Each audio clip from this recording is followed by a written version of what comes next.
Time to face roll this bitch. Yeah, we'll see about Tyrone. that. Face your accusers. I have a feeling he's going to summon minions. I doubt we're going to fight this one guy this whole time. Shh! Don't give him ideas. Jeff doesn't need my ideas. You don't know Jeff. He'll run out of stuff to do, and all of a sudden he'll play off something we say, and we're like, "Oh, you guys just fucked yourselves." But I won't say that. No, I know you won't. You dick. Watch him summon a bunch of I'll healing totally take potions unfair and fountains. credit. Watch him summon a healing fountain right under us.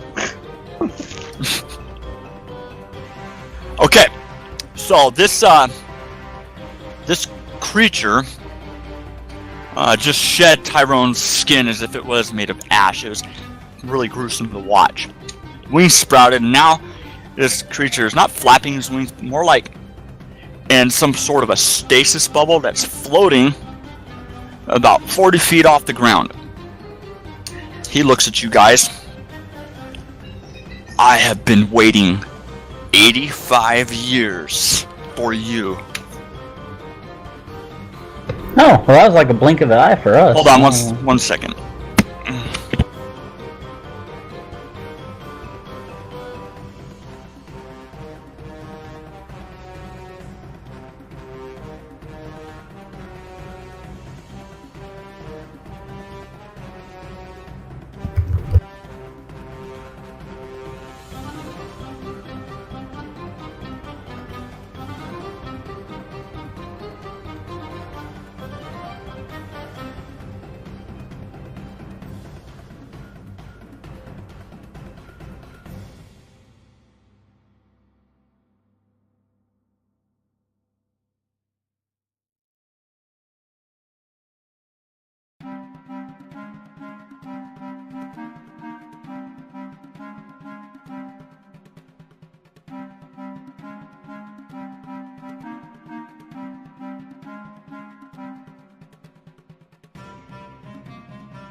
Okay.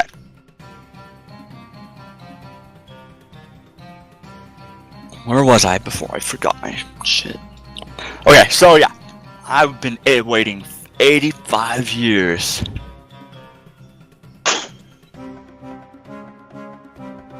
That's a long time to wait to die, you son of a bitch! Oh, you're not gonna die. No. No.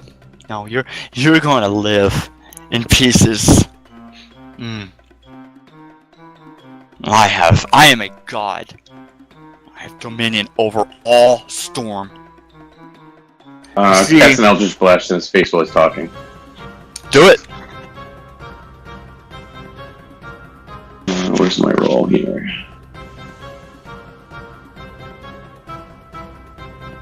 Oh, that's damage.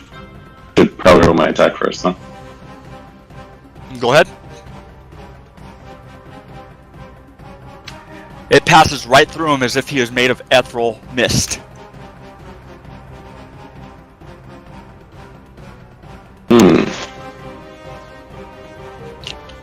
Oh, you want to play He's now, a coward.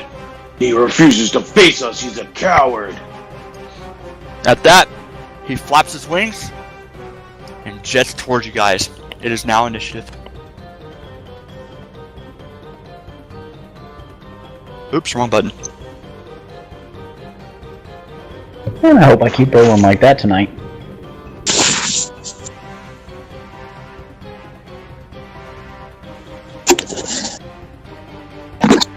Of course it's initiative right when David walks away. Oh, I'm here. I just got back.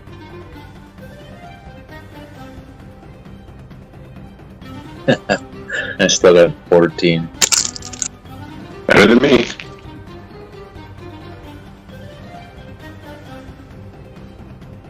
What did you throw at him and it just missed? It was a Eldritch Blast. Oh, okay. Pretty.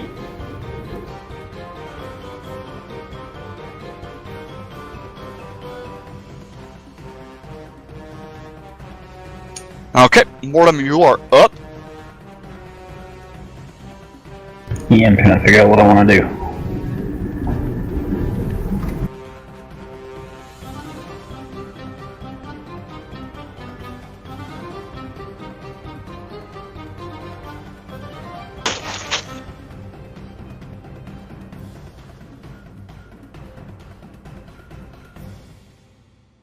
I'm gonna cast Hex at him as my bonus action.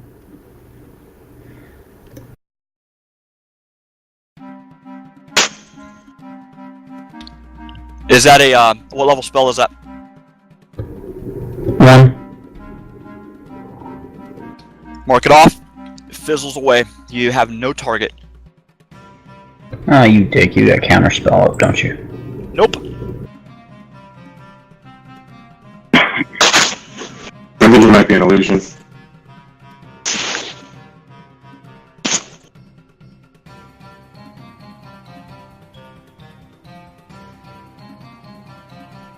Now, ready my action. If he comes within range, I'm going to strike him with radial. Okay.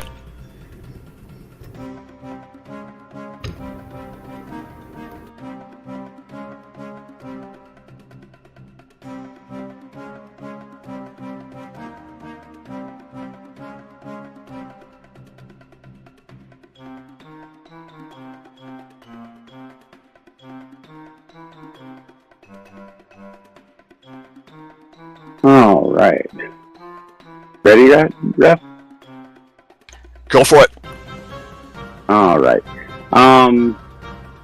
I would like to go ahead and try to use the confusion of the opening salvo and my teammates advancing to try to hide in shadows. Stealth, that is. So, okay. So, he's got eyes on you already, so you'll have to roll the roll at disadvantage. Okay. Go for it. Damage. And you want that in the tower? Nope, you can publicly roll it.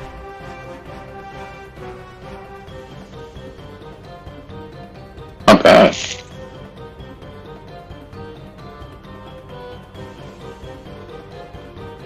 I advance with my healing kit in one hand and my pistol in the other. Okay.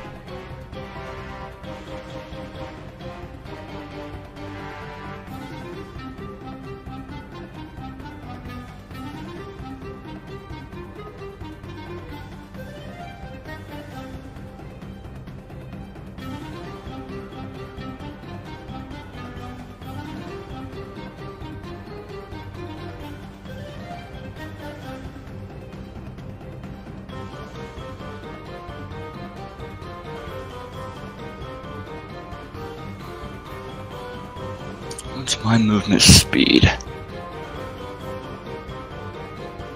Okay.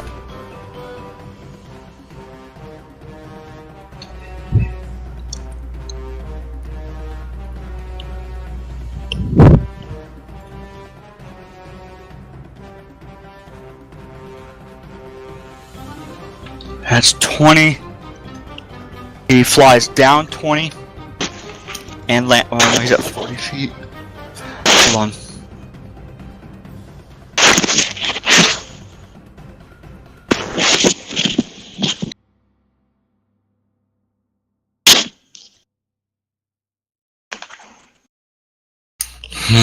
How do I want to do this?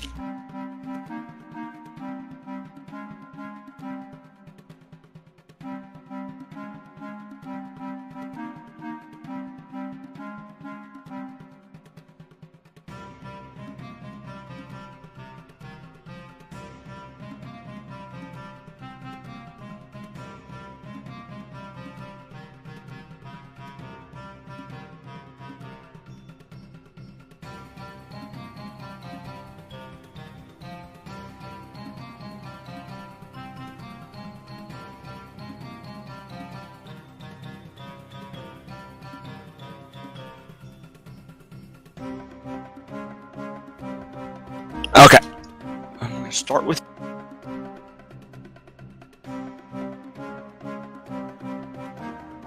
And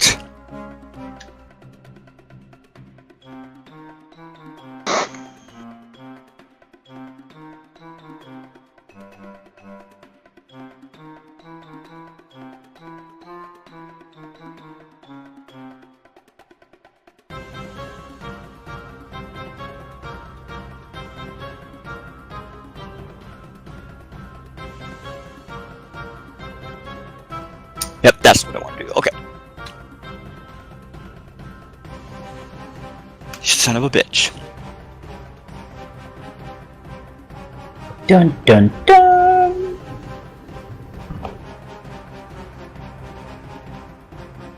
Okay.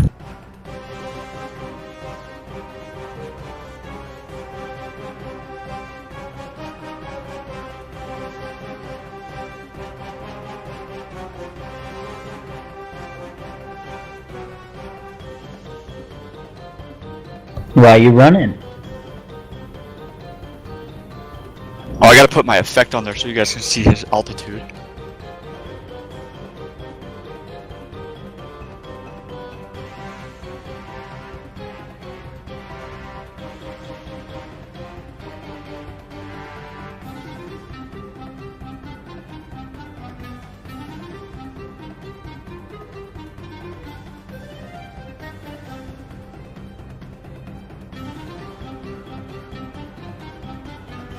Alright, you guys can see his, Yeah, okay, good. 35 feet.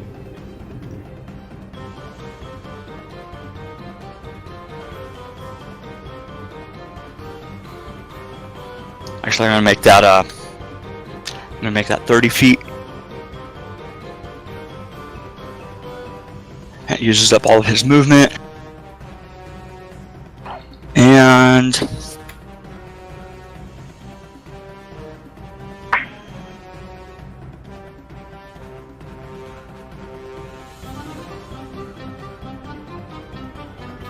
that's all he can do for now.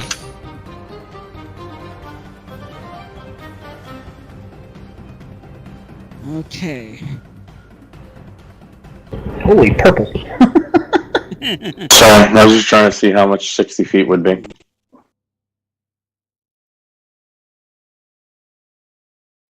Okay. Does anybody have a torch?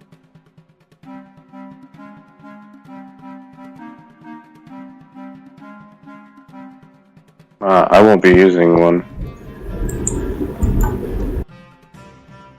I think I probably have one in my inventory though. In my backpack though. I'm not likely to stop and take it out. Hmm. I mean, I've already gone, so I can't give you one.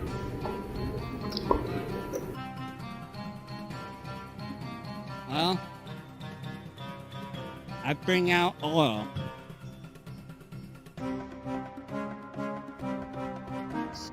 Did you say oil, like petroleum? Just oil. Okay.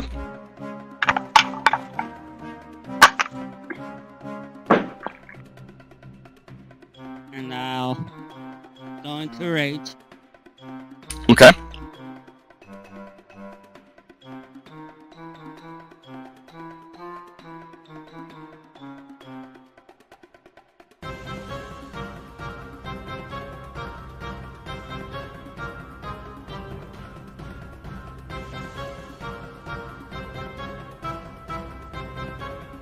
And I'll try him with the oil. An open Okay. oil. So you're gonna have to roll disadvantage because of distance.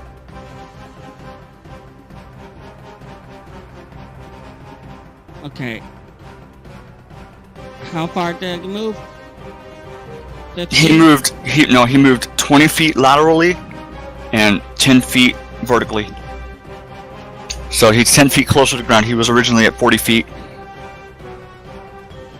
Yeah, but how far am I from him? From you? Well, let's see. And then 30 It's feet about up in the air. 15 feet and then 30 feet up, but technically from a straight line to her, it'd probably be more like, you know, Like 40 feet or so.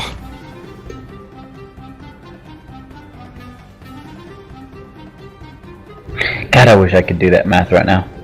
Yeah, I can't think of the fucking equation for it. I'd say We use it all the C time squared in equals C squared. alternative. It's the Pythagorean theorem. Mm-hmm. I'm terrible at math and can't tell you what it should be. I'm just gonna we'll simplify it to about 40 feet. Well, it's an improvised weapon. Exactly. So past 30 feet, it's gonna be rolled at a disadvantage. It's your strength times. Wait, no. It's You should your run and strength jump and times try 10, to right? get close. Well, I can get closer. Okay. I only moved about. You need to be 15. within 30 feet in order to not roll disadvantage. You'd have to be directly under him. Well, you could just run towards him and jump. Mm-hmm. Jump out that little rock outcropping right below his feet. You're a cat. 15, Yeah, that's a cat-like thing to do. 25.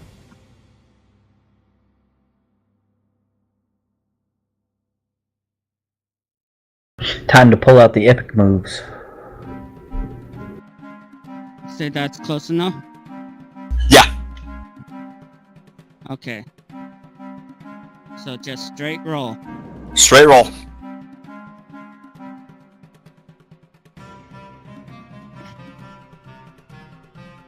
Oh, It'd just be a typical attack roll. attack roll? Mhm. What should I use? Ranged attack. A ranged attack.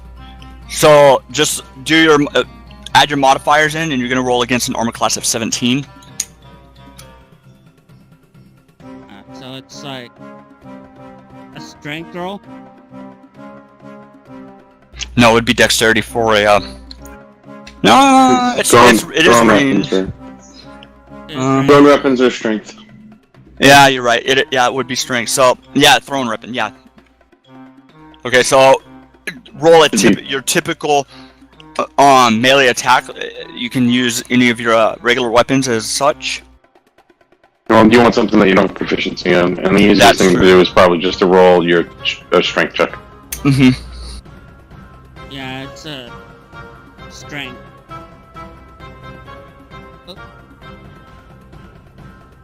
Oh yeah, I get Oh, there it is. Yep. She gets advantage on strength check. But Ooh. 13 does not meet the armor class requirement. Skips right past him. Go ahead and mark it off. What does the oil spread? On the ground, yeah. I got no actions. Yeah, thrown it would have been the action. Wait a minute.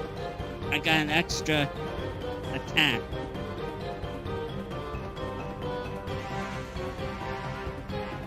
Usually those extra attacks are reserved for weapons you have proficiency in. Yeah. So I Also, he's 35 feet up. Yeah, he's 30. No, either way. There you go. I was trying to light him on fire. Or at least blow him. Since he's missed. Alright. Takashi, you are up.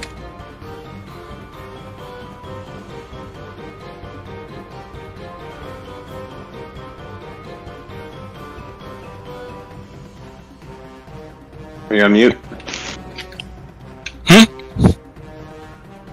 David, you on mute? Yeah, I haven't heard from David in a bit. There you go. Can you hear us? See, Nick, you scared him away. I'm a terrifying individual. You must be packing, man. Still can't hear you, David.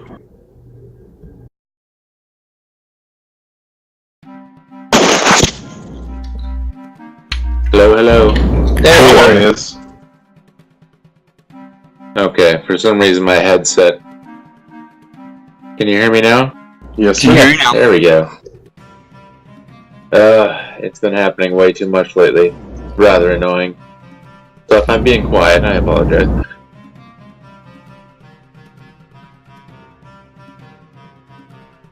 Okay, so first of all,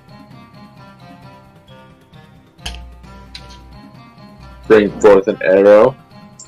Okay. You hit, but it passes right through him as if it was missed. So no damage. Can I take a Arcana check as a reaction to see if I know why that's happening?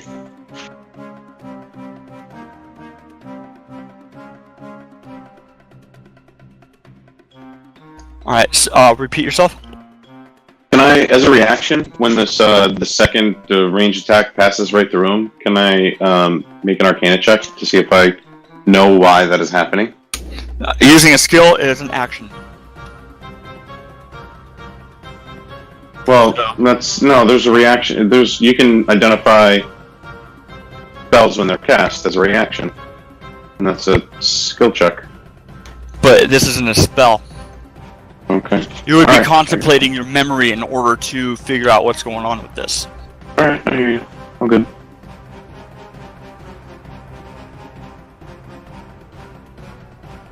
Okay.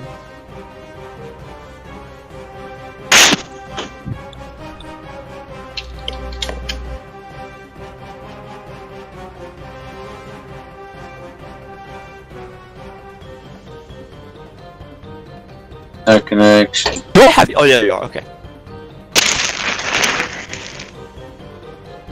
I'll use that X attack and I want patient defense.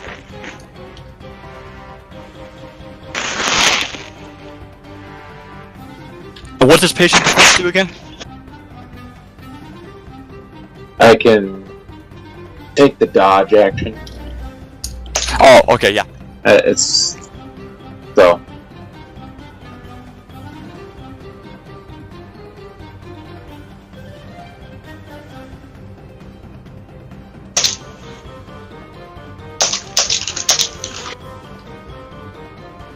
Alright, Val. Sally Val, what you gonna do? Alright, I don't know if I want to use the whole entire action to do an Arcana check, so I'm gonna move. Okay. First question before I move: is this rubble stuff that would give cover? Yes. Okay. And same as these rocks here, these very large rocks. Yes, they'll give you at least the cover in the middle there will give you partial cover. Those boulders will give you full cover. And how are you doing movement? Are you doing every other diagonal is 10, or just diagonals are always 5? No, yeah, I've been doing it. Diagonals are always 5. Oh, okay, cool.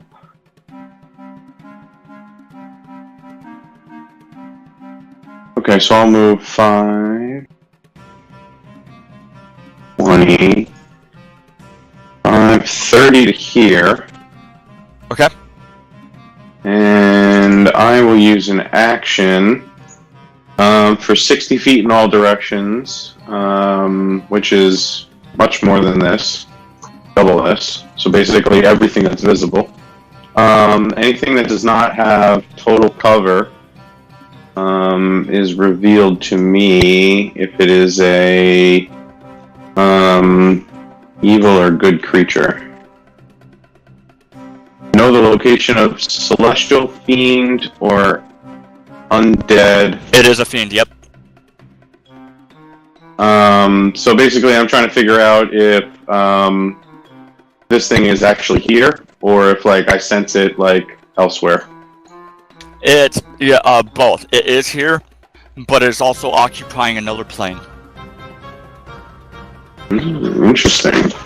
Alright, so I'll tell the group that I think he's walking in 2 planes right now. I think that's why attacks are passing through him.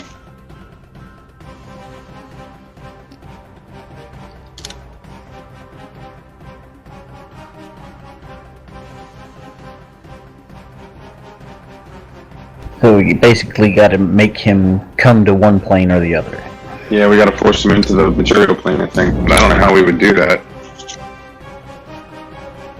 Attack in pairs. Magic and physical. Worth a shot. Well, I'm going to break character here and give you a little hint. Usually, magic will affect something on another plane when it targets. Like if you throw a fireball at a ghost. Ghost is an ethereal plane, so it hits it anyway. Mm-hmm. I Assuming already- that this is on the ethereal plane. Ethereal, yeah. Yeah, I already threw a spell at him and it went right through him. Went right and through we had a physical weapon. Very right low through him. level spells just fizzle on him. We're gonna have to use the big Did gun. it fizzle? Mine didn't even fizzle. Mine went through No. him. Well, Right. mine fizzled. My hex just like Yours Nope. fizzled, Brian, because you didn't have an anchor point. Huh. A target. Oh, okay. He's not actually on this plane. This is some kind of projection. Not exactly an illusion, but similar. At least that's what I think out of character. an astral projection. Yeah, something like that, exactly. All right, Doc. What's up? Doc will, having no other way to touch him and hoping that this will affect him, will give up his self, which is not in his nature, because he is facing his arch foe who killed his family. And he says, "Behold, the slayer of women and children cowers on another plane." And he has to save. He But responds it's by the same. saying, "Who's the one stealthing, little man?" Well, no, I can't say that. So, and since he pointed out that correctly, I am being the stealthy one. I'm going to go ahead and take advantage of the cover that's up here. And Okay. say, okay, fair point. You now have full cover. Tyrone. That's a good point.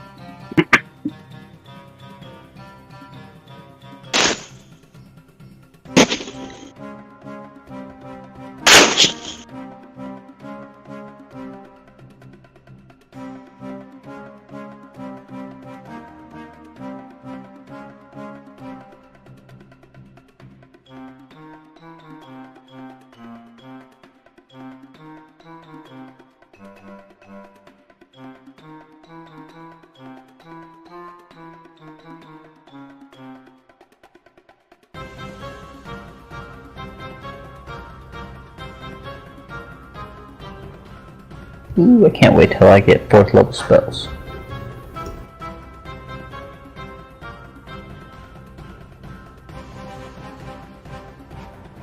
If I make it that far. What level do you have? What character level do you need for that? What was that? What character level do you need for 4th level spells? I'll have to look. Probably pretty high, right? Like 7 or 8 or something? Probably. But I get PK. Oh, that's a good one. I literally have nothing that can touch this guy right now. I think that's most of us don't on purpose. I think this is a puzzle fight that we gotta figure out how to bring him into this dimension. Plane. Yeah, 7th level is first 4th level spell. We're almost there.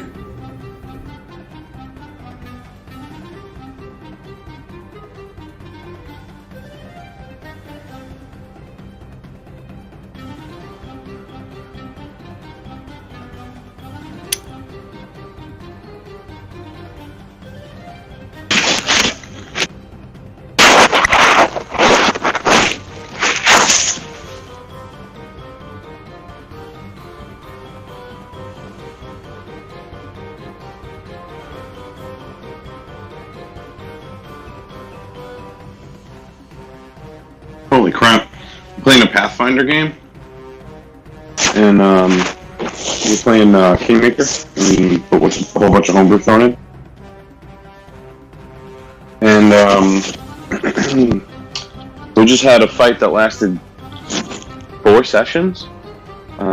We flew to the top level of a 4-level stronghold and went straight after a queen, and her entire guard came rushing after us. It went something like 20 plus rounds, and the GM just emailed a bunch of us, well, all of us, the group. We earned 60,000 experience for the fight. Dang. Yeah, it was crazy. Mr. GM, I didn't want to interrupt when he was speaking, but I would like to use my cutting words when he deals damage to reduce his damage by a D8 with my Bardic Inspiration.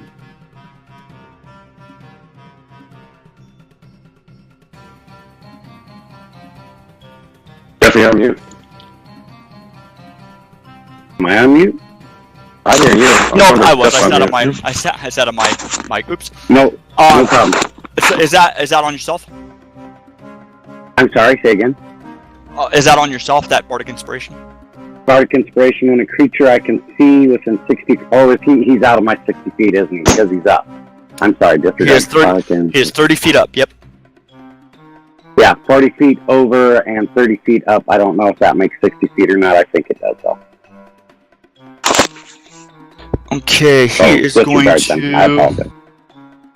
And no cover protection? Nope, because you're inside the radius of the spell. Fair enough. And he uses his movement to land. His flight movement to land. And he's going to move. Bowie, you get a opportunity attack if you wish to use it. I'll try my silver sword. Okay. See if that does it.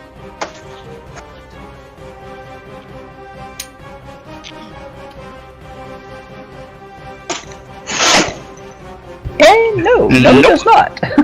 Now, FYI, all of you are in difficult terrain.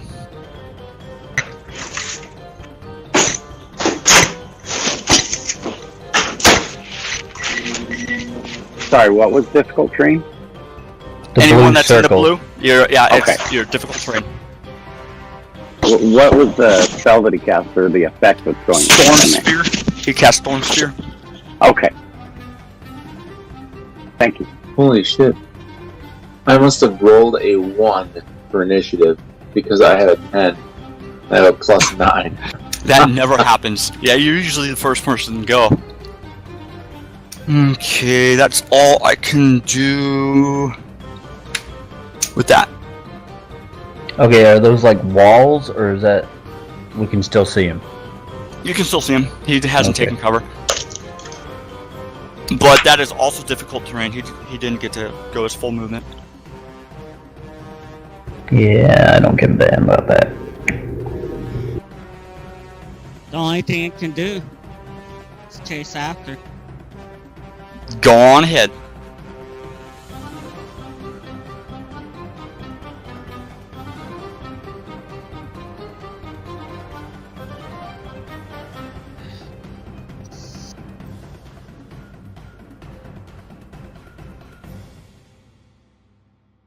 I got another attack. Passes. See, w- Your sword swipes right through him as if he wasn't there. Hmm.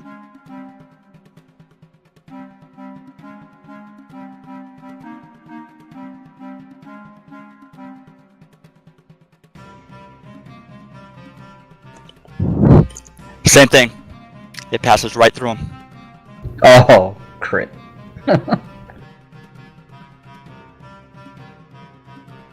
Eh. Let me see. That's a long sentence.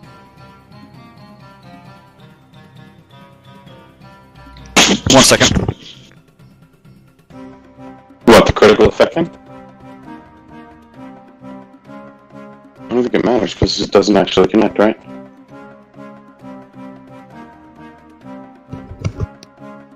Okay.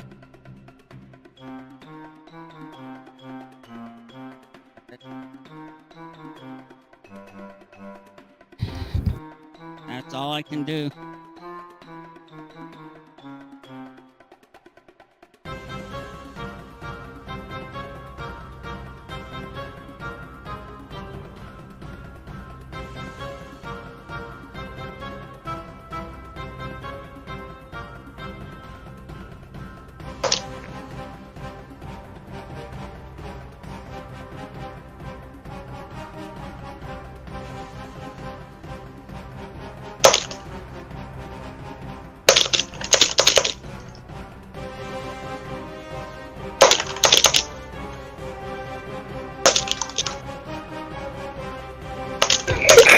God, man.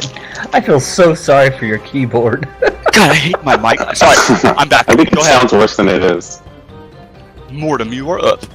I know it.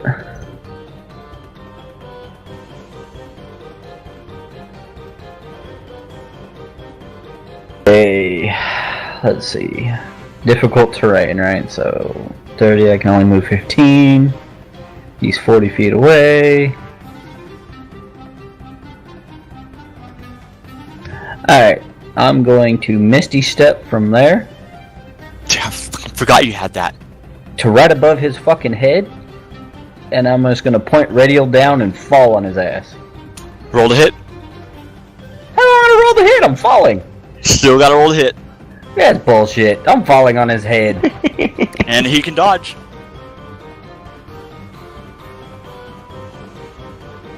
Fine, if I gotta roll the hit, I'm gonna Misty Step to behind his ass. And I'm gonna aim for one of his wings with the radial. Calling a shot. Yeah, I am. -5 to hit.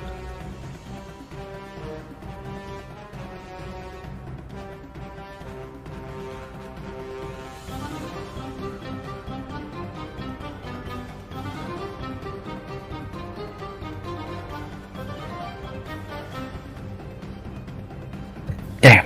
Okay. I wouldn't have hit anyways with the even with the +5, would I? You're behind him now, right? Yeah.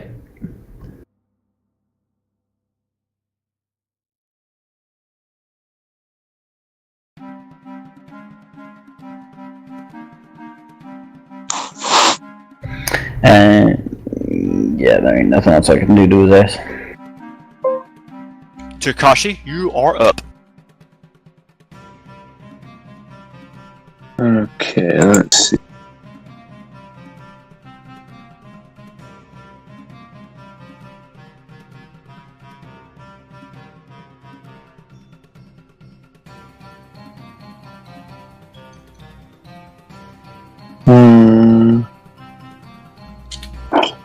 Give me just a second. I'm reading up so I can make the right move here.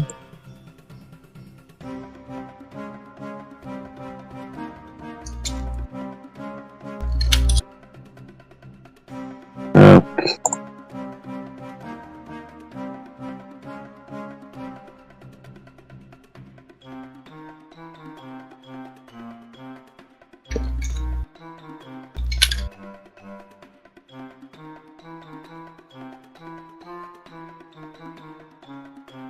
What is that? For some reason I can't get my sense to show up. Can't get your what? Hold on 1 second. Okay, don't move me forward. Okay, so I'm 15 feet away. 15 by what? You said he's still 30 feet in the air? Nope, he has landed.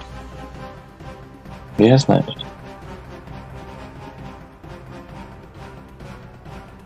Okay, But right now you're in difficult terrain. Yep, so all your movement is doubled. Or halved, I'm sorry.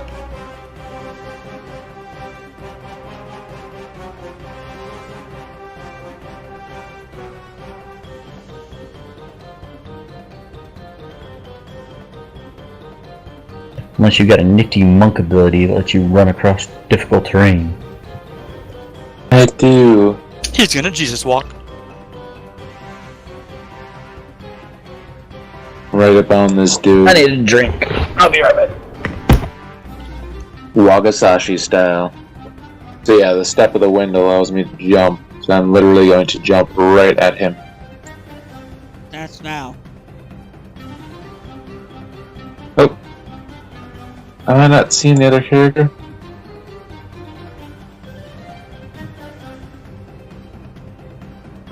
Hold on. I had to reload the map.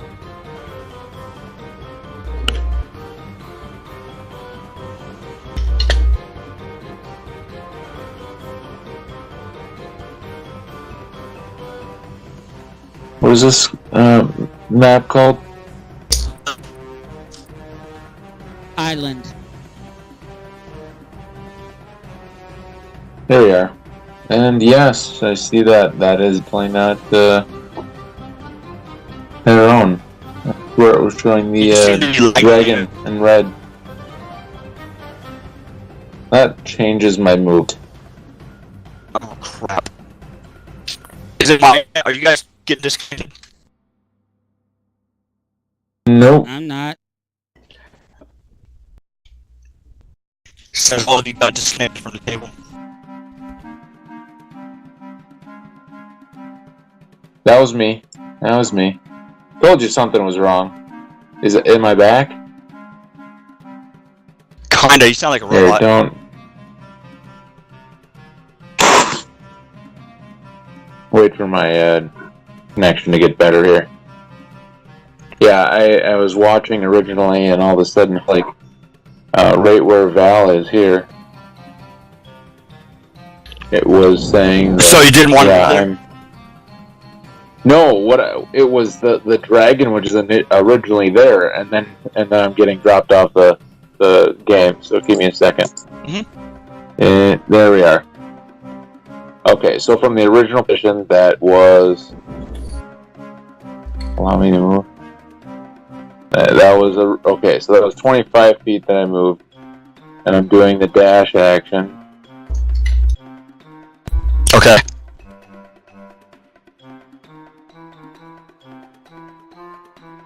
So And you're right let's see here. next to Even if Val. I.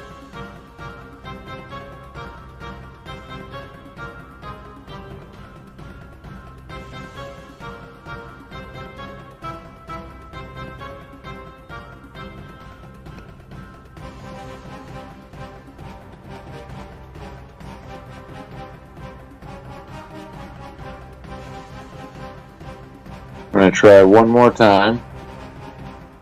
Longbow.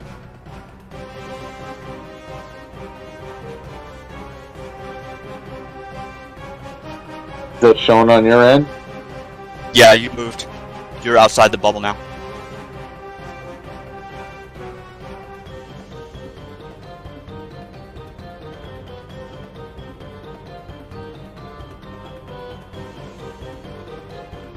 So it hit.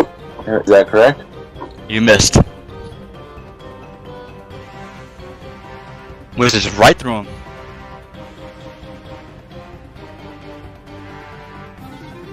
Can I use Can I use my extra attack to ready an arrow? That's Like the second the arrow you passed right through him, man. Waste arrows. There's a reason I'm testing something. I'm looking for Sure, I'll allow it. kinks in the armor. So, yeah. So I extra attack and ready, and I'm just waiting there on the edge. And I'm actually under probably half cover right there, right? Not unless you tell me you're taking cover. Well, I'm. Okay. Well, That basically, with the exception of the boulder, where you're clearly behind some large object, this is just mediocre rubble that would provide only partial cover if you took cover. in this turn, I am readying this arrow for the first person that can land an actual hit on this guy and make it not miss. Readying an action is an action, and you already used your action. But that was the extra attack. That's a Readying bonus the action. extra. Yeah. I don't think that counts. Readying an attack is an action. Yeah. If you're using multi-attack gives you a second I got attack when you take the logged out. attack action. So By No, raw, yeah, my You have to use it. extra attack. Yeah, but you have to use it in conjunction with an attack. You know what I'm saying? It's a bonus action. It's not a bonus action. It's just a raw. It's just a Right. rule that says when you make the attack action, you make a second attack. Right. Exactly. Yeah. But by raw, readying an action is your action. The action is the ready. So Yep. you've used your action to make an attack. You can't ready an action. No. Your Yeah. Exactly. attack. Well, when you make the attack action, you're allowed to take a second attack. I mean, if Jeff wants to house rule on the fly to, rule it, cool it, or be flexible, it's a different story. But by raw, it doesn't work that way. Right. Exact. That's exactly how I'm working it here. It's actually use or lose. Gotcha. Oh yeah. I wonder if it's am I sounding funny to you guys, or am I like? You were You breaking always up a sound little bit funny. before. Sometimes. You were breaking up a little bit before, but you're coming through all right. Huh. I don't know. I disconnected and reconnected apparently. Yeah, I was everybody is. getting a drink. Let me look at Hamachi real quick. No, Hamachi looks fine. I got this. Yeah, she's a sexy Yeah. bitch. Yeah, well, mine disconnected and reconnected while I was getting a drink. So. Yeah, the only one that's Jenny's just reconnected. Okay. All right, Val, you are up. Yeah, I'm gonna move 15 feet out of this space here. That's all my movement. Yep. And I'm not close enough to attack, so I'm gonna use the Arcana check at this point to see if I can't figure out what the hell's going on with this guy. Since I seem to believe that he's in both dimensions, but I can see that he can cast spells. I'm gonna try and figure out if I can understand how to damage him or how to anchor him into this plane in some way. Is that the tower? Yep.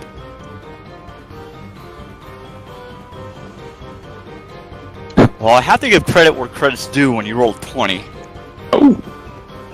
So, you know for sure that this is not a planar thing. This is something to do with him as a demon or a special type of archfiend. Oh, so it's some kind of power that he has to project himself, and Yes. it doesn't have to do specifically with him. It's All right. Well, since you rolled that, it's not a projection. It's literally he has to be hit by Radiel first. Ah. That's what I figured, and that's why I tried to get an automatic hit by teleporting above his head, but you're a dick, so. Alright, so I'll call out to the group then. I'll say, you have to hit him with the magic sword first. Who carries it? Mortem? Mortem, hit him with the magic sword. That's it. Yeah, I was trying to cripple his flight, so he can't fly away, so I could actually hit his ass. But, Booty, you are Well, now up. we know how. Yeah, and I go last.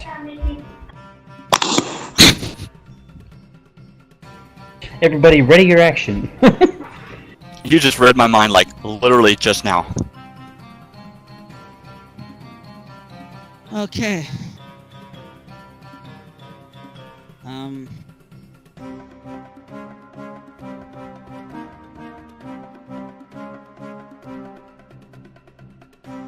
I guess already in action. Okay. What's your condition? When he hits Mhm. with the sword, I attack with Yep. any weapon. If he goes far, I attack with the far one. Okay. And that's the end of my turn. Okay. Doc, you are up. Alrighty then. So I'm gonna go 10, 15, 20. Now I could go 25 or 25, 30, correct? Hold on one second.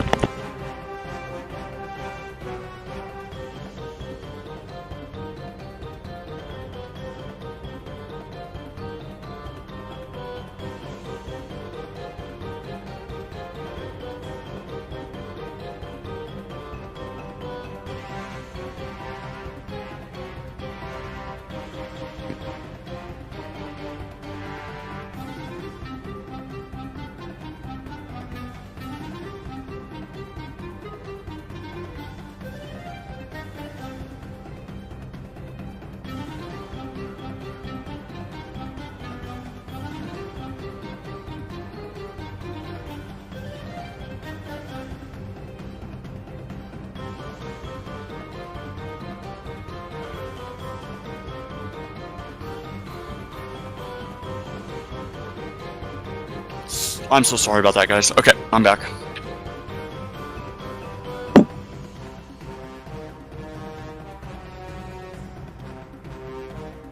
No problem. So what I was asking is, that's 10, 15, 20. So to get from here to this location, I could either do diagonal or do the extra 5 foot of movement that way, right? So all I'm trying to ask is, I'm trying to get into the best position when I use my bonus action to take cover to actually get cover from him with those walls. Is that okay? If not, I'll just move to that. Wait, slow down again. Repeat that one more time. Okay. So this is 10, 15, 20 feet, right? Yes, that's correct. Okay. And then if you see how these walls are in this area right here, it's kind of iffy as to me getting cover from Tyrone from that position. So what I was asking is, cover. I'm sorry? There would be partial cover. Okay, that's fine then. Let me get rid of that. And so I'll go ahead and just go to there then. Okay. That's my movement.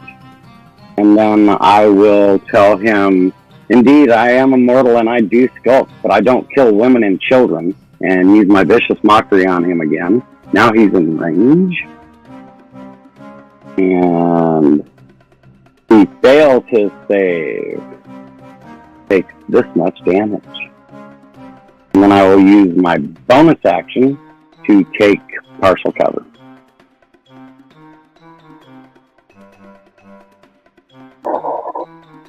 First blood. Nice. Well, Nope. it is psychic. No, it passed right through him. Whatever you did, yeah, it fizzled through. Oh, no psychic damage. Huh? Okay. Nope. Anything that requires a target or that affects a target is exempt while he is in this form, I guess you could say. Sure, I'll pass that along to my team that he's also immune to psychic damage at the moment. Click.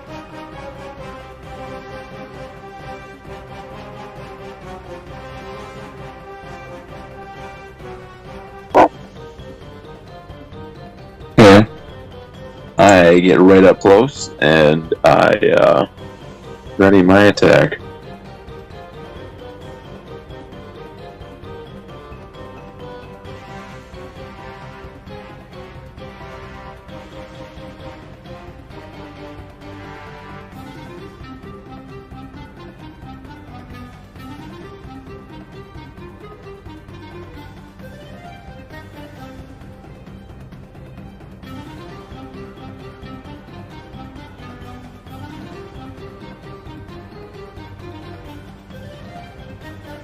Tyrone spreads his wings. He grins and giggles, closes his eyes as a plasma pulse centered on him explodes out 15 feet.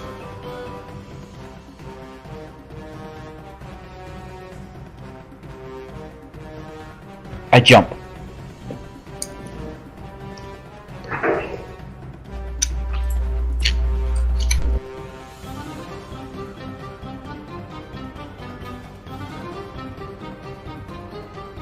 Woo! Oh shit!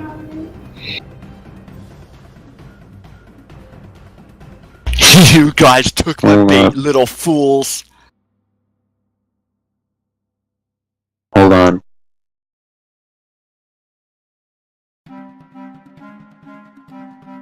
So, can I use slope on this? What? It's Anytime I take... It's not falling damage. You took radiant damage, plasma damage. Lightning. And it's not. No, yeah, it's he pulsed his. He pulsed on you. Yeah. He has an ability that recharges. Now on a really high die roll. That basically just kind of neutralizes the melee classes in a way.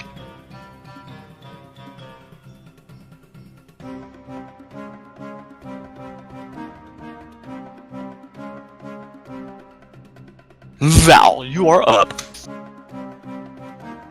All right. And that plasma pulse, you could feel it brush against your face. It tickled.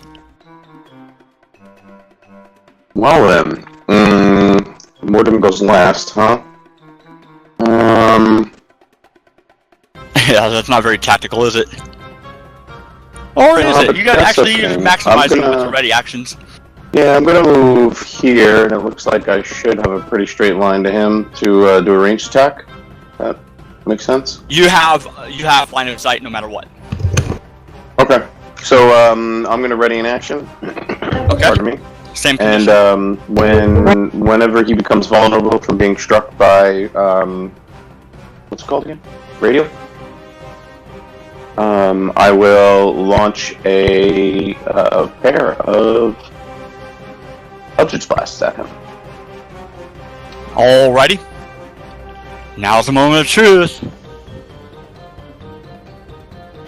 First and foremost, I'm using my inspiring charm to get inspiration. Oh shit! I could have done something more useful. Oh well, too late. Now I have inspiration, and I'm going to use it to hit the son bitch. Okay. Smart thinking.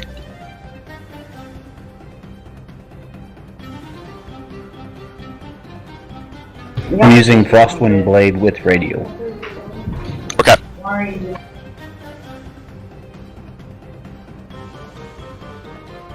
Okay. As you hit him, no matter what damage you do to him, suddenly the electrical current that's around him ceases. And he is completely solid. All of you may now use your actions after Mortem finishes his.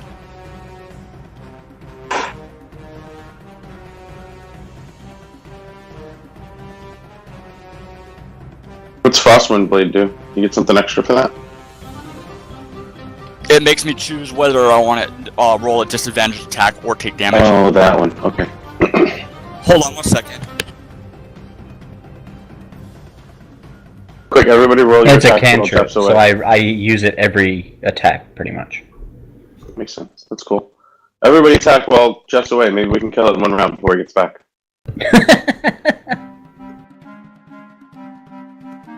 So is he ready? He's Hold He him said down, we could I'll shoot take, him. yeah, he said we could take him after Mortem. going to use Stunning Strike on this guy. Oh, yes. Jesus. Terrible. Extra attack. Stunning Strike.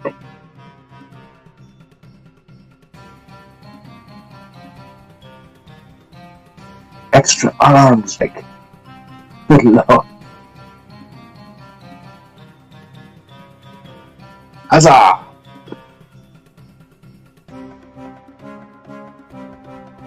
That was flurry of blows right there. So, hold on. So, Stunning Strike.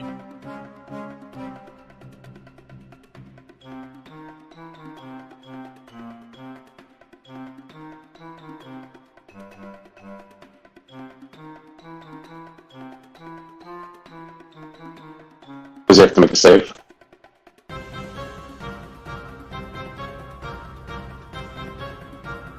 Hold He on. has to succeed on a Constitution Uh-oh. saving throw. Tyrone.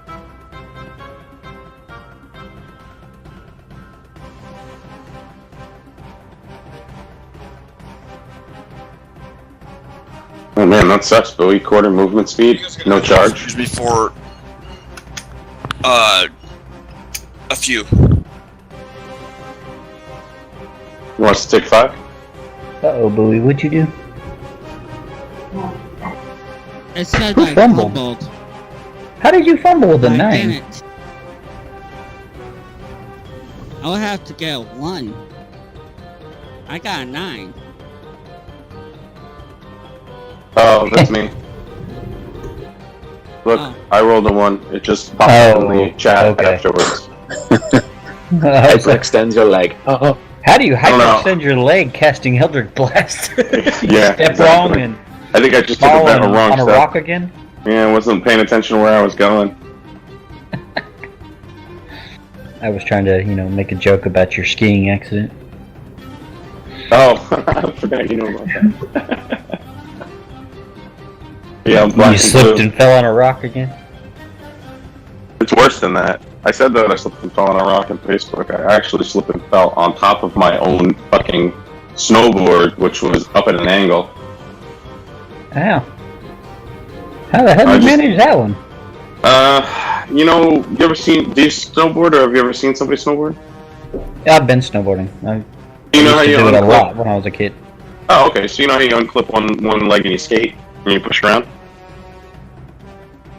I never did that, no. Oh, alright. Well, whenever you're on flat area, like when you're pushing yourself to Oh, get to okay, yeah. Alright. you unclip one leg, you unclip Yeah. one foot, and you push off, right? And you call it skating. Excuse me. So I was skating, and I just pushed off at an awkward angle, and my foot went out from under me, and the leg that, the foot that was still clamped in, just stayed right there. But I fell, and all my weight came down on the edge of the binding. You know how like the binding like leans forward or stands straight up? Yeah. Well, it was obviously standing straight up because I just unclipped from pushing around, and that's what I fell on top of. So I didn't actually fall on top of a rock. I fell on top of the edge of my binding, which was sticking straight up in and those are rigid. They don't go anywhere. Right. So, I mean, I wasn't trying to lie to make it any better on Facebook. It's just a long, awkward explanation about what actually happened.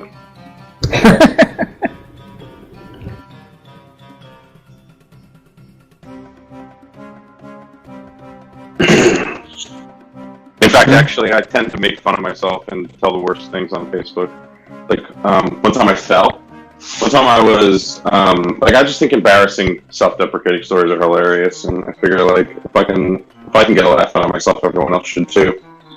So, one time I was carrying some groceries in, and I'm one of those guys who, refuses to take more than one trip, right? So I've got, 6 bags hanging off my arm, and 3 bags hanging off my right arm, and a bag of a 50-pound bag of dog food over my shoulder, and it was the middle of the winter, and so with trying to balance this dog food on my shoulder, and I'm awkwardly off balance because I've got 6 bags on my left arm and 3 bags on my right arm, and I'm using my right hand to unlock the door with the key. And it's the middle of the winter, and there's a little bit of snow and ice in front of my steps.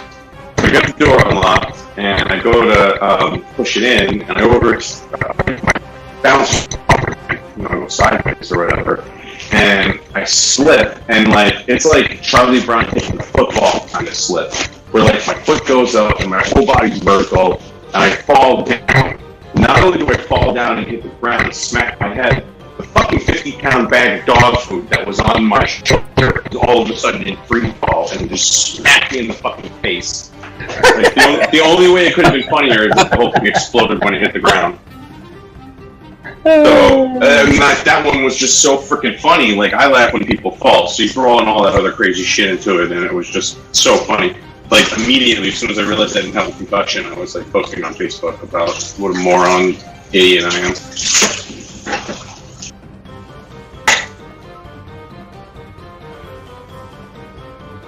Okay, did everybody make their attacks?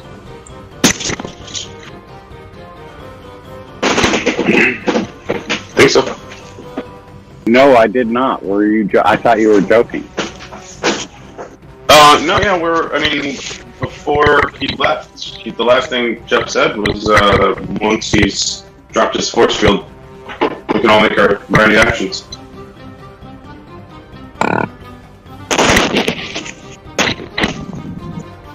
With ready actions, I don't think I had an action ready.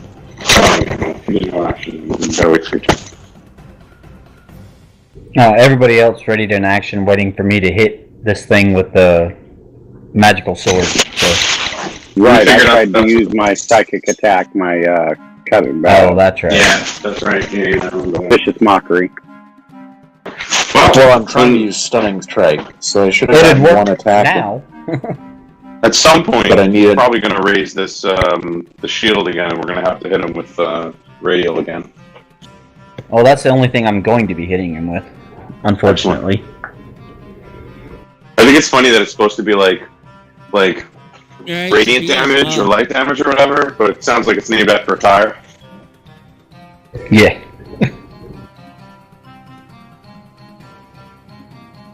Man, I think... Ooh, I might have to drink a healing potion.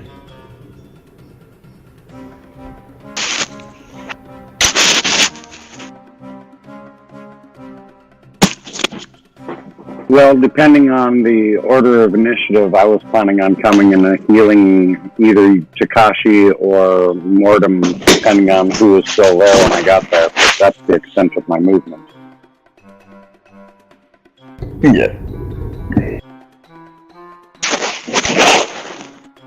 Well, hopefully he can't do that pulse thing, but, you know, once every few rounds. Right, that would suck. Okay, BRB, I'm gonna go fix some more dinner.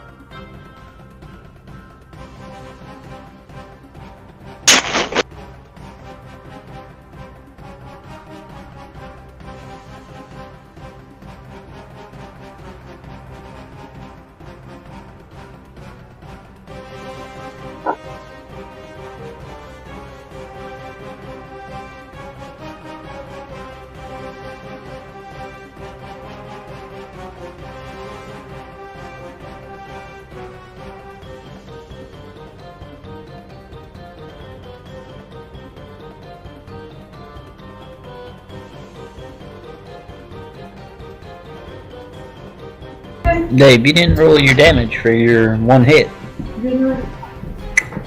I'm waiting Jeff to get back, because I'm trying to use this Stunning Strike on him, so he has to take a Constitution saving throw.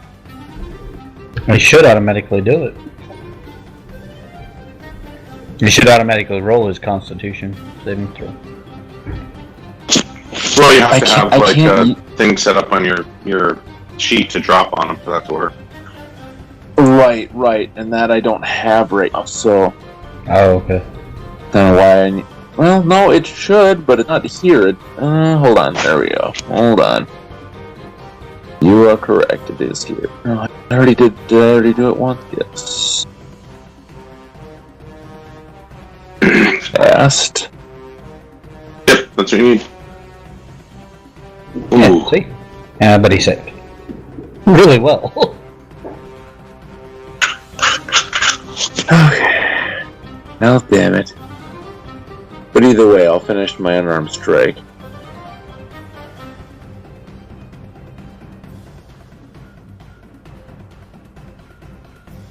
Hey, every little bit helps right now. Yeah, Spent seriously. two We'll full see. rounds, like, not doing shit to this thing. What is it, round 3 right now? Is it the first time we've Yeah, done this is any the end damage? of... Yeah, this is the first...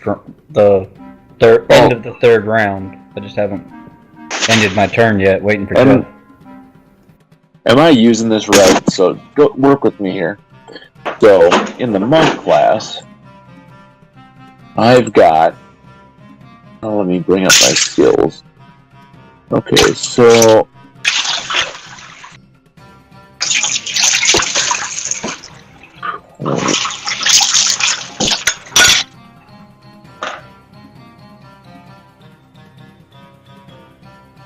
I just started playing a monk. A different game. Hold on, let me just make sure I have this right before I move forward.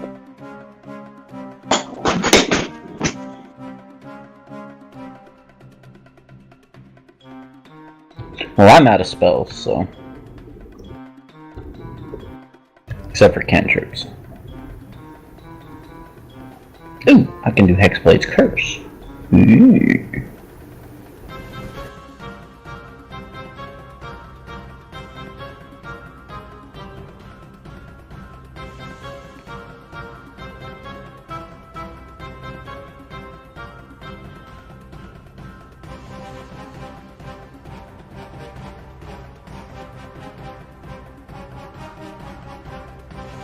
Trying to find where this is.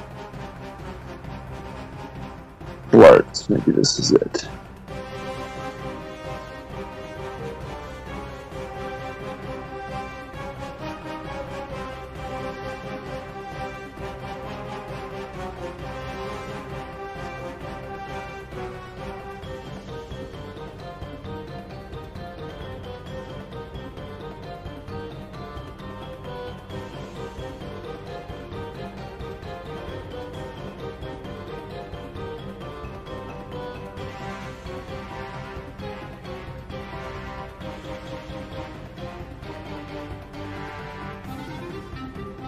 So, David, I was just looking it up. The save for Stunning Strike is Constitution. And I still have a level 1 spell left. So I can use the Hex spell and give him disadvantage on his Constitution saves. So if you, if I don't go before you in the initiative, if you want to wait until after I do it, you might have a better chance of landing the stun. Ooh, good call. I like it. Yeah, I'm gonna drop Hex. So I'm reading this curse because on I him still next might round. have an attack here.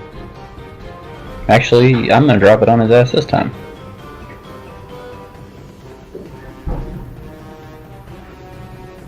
I guess it doesn't matter. Whatever.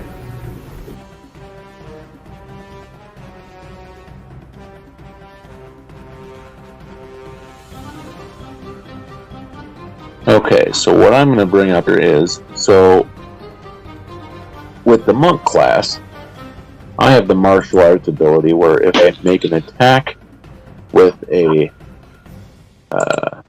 standard weapon, a one-handed weapon, I can make an additional unarmed strike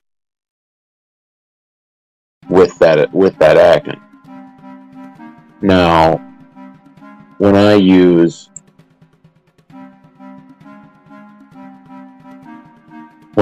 Flurry of Blows, that I can trigger as an additional. Yeah, Instead so of it's a little bit making one, I confusing. One thing that's important to understand, which I didn't know until I started trying to play a monk, I was a GM for monks, and I kind of just trusted them to know. But I never really understood this until I started to play a monk. Anyway, the point is, martial weapons, martial arts, is completely its own thing. Just like two-weapon fighting is its own thing, and sword and shield is its own thing with its own set mechanics. Martial arts is its very own thing. You can't mix and match weapon attacks and martial arts attacks.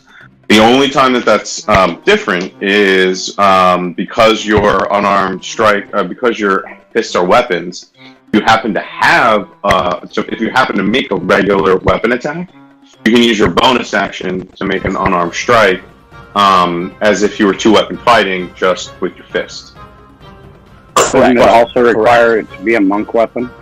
I believe it just has to be a light, one-handed weapon, so your other hand is free, because that's using two-weapon fighting rules. It's not using martial arts fighting rules. So now, if you're using a monk weapon, or if you're a Kensai and you have Kensai weapons, the Kensai weapons you choose become monk weapons. So this counts for those as well. But if you're fighting a barehanded martial arts or with monk weapons, first of all, the monk weapons don't do the weapon damage; they do the monk base damage. So, like for example, choosing the longsword as a Kensai because it does 1d8 when your martial arts is only 1d4. Well, it doesn't really work that way. That longsword's doing your martial arts damage because you're using it for martial arts fighting. So whatever your martial arts die is, whether it's a 1d4 or 6 or 8 based on your level, your monk weapons do that damage. Now, when you make an attack with a monk weapon, you can then spend key points, some of which take bonus actions, some of which are just free. Flurry of Blows is one of those. So, if you make a single attack with a monk weapon and spend a key point, which I think is a bonus action for Flurry of Blows, you get 3 unarmed strikes in one round. Later on, when you get multi-attacks... I still think it's just a key point, because you can use multiple key points, as many as you want. I could use Flurry of Blows and Stunning Strike at the same time. You absolutely can, as long as they don't both require a bonus action, because you only get one bonus action. But yeah, flurry of blows. Immediately after you take the attack action on your turn, you can spend 1 key point to make 2 unarmored strikes as a bonus action. Yep, there you go. So yes, now take a look at the stunning strike. Is the stunning strike a bonus action? Probably is, right?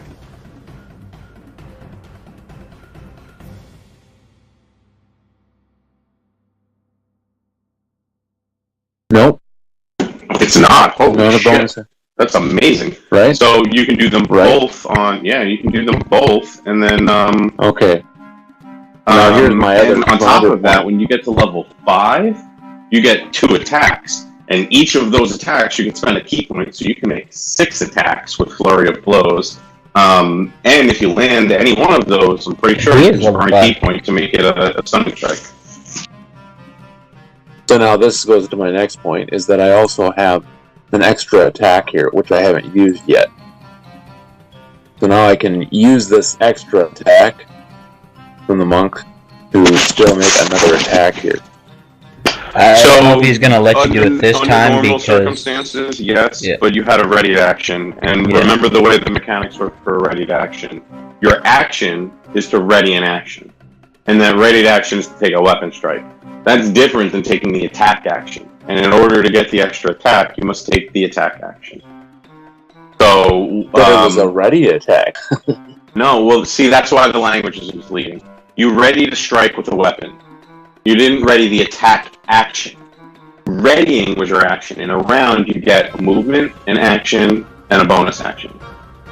So, the readying is an action, which means that you can't, at this point on your turn, use the attack action. Your action was used up to ready. So what you've done is you've readied a weapon attack, a martial arts attack. And because of the wording for flurry of blows and stunning blow, just because, you made a weapon attack and you landed, you can burn the key point. But you didn't take the attack action. You used your reaction to release a readied action. So you don't get the bonus attack. Well said. I will accept that. Yeah. And, this is just stuff that I have to know as a GM, because it comes up over and over and over and over again, and people who know the rules will try to exploit them against you, and people who don't know the rules, you need to help them learn it, so they play their character right. There is a lot of that, this specific class, because there's a lot of... Yeah. Is the extra attack count as with the ready action? That's what I'm saying now. If you ready an attack, if you ready an attack for some reason, the extra attack that most martial classes get at level 5, the wording says that when you take the attack action, you make 2 attacks. So when you ready an action, you are not making an attack action. You have readied an action. Your action is to ready it, and your reaction releases it on the condition. So when you connect with that readied action, you have not taken the attack action, so you don't have the right to take the extra attack. Okay. But on a normal turn, when you move and you make the attack action, that's when it triggers. You get the extra attack.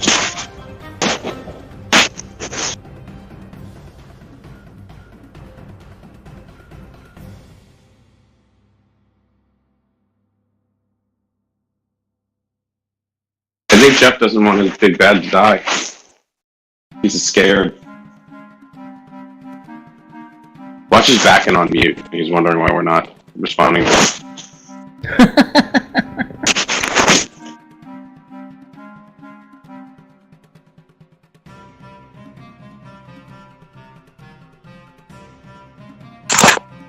Stop ignoring me, guys. How come you won't answer?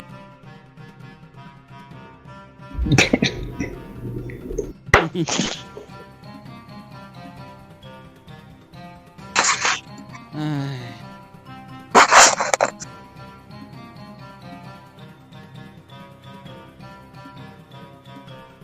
think the next class I have to play, so that I understand the mechanics better for adjudicating as a GM, is probably Bard. The whole idea of the some stuff that you use after the roll is made, but before the GM says whether or not it hits. That's challenging to understand. And I have a bard in one of my groups, and honestly, I feel like I'm getting it wrong all the time.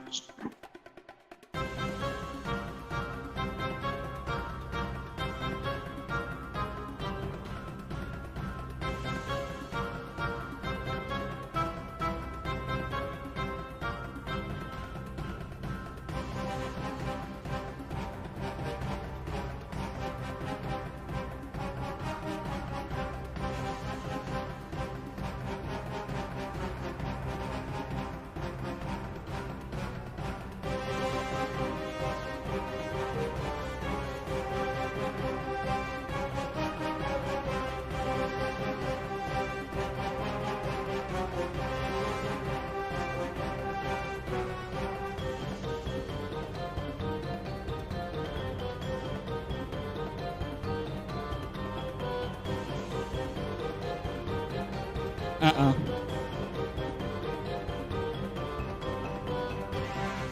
What happened? He's doing weird thing.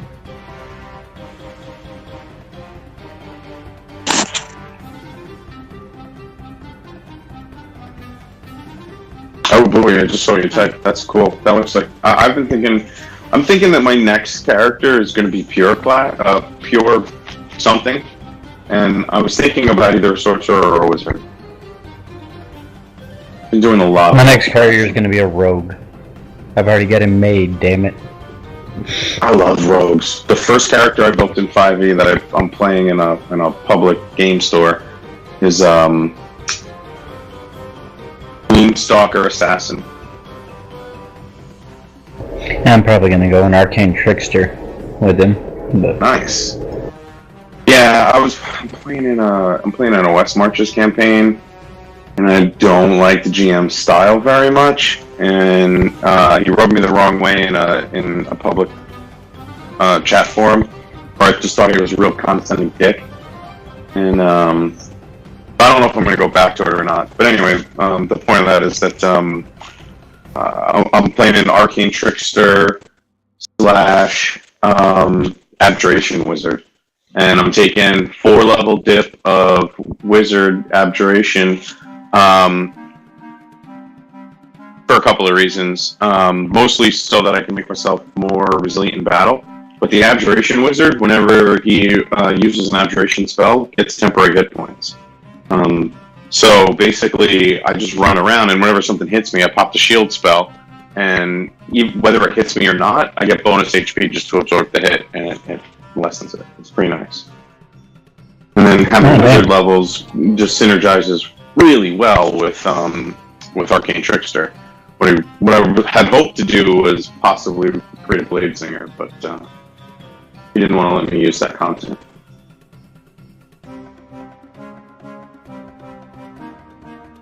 oh, there's yeah. Cameron. I very much want to just play either a pure rogue or a pure sorc or a pure wizard. Yeah, I'm probably gonna go pure. I don't know. I just like pure classes. There's certain classes I see multi-classing is very beneficial, but most of the time I just like playing pure. Yeah.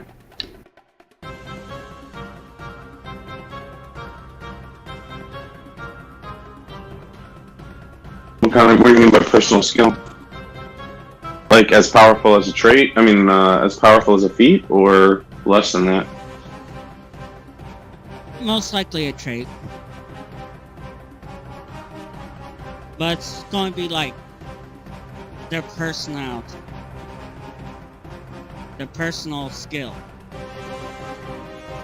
You mean like an extra skill proficiency? It's... Or like something personalized for role-playing? Something personalized. That's cool. That can either damage or support. Cool. Depending on their personality. Yeah, you gotta be careful with that. Players get carried away, because your healers are gonna be like, oh, well, all my heal spells do double damage. Duh.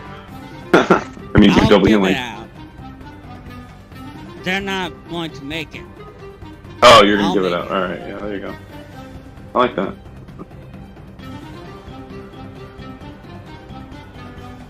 It'd be like,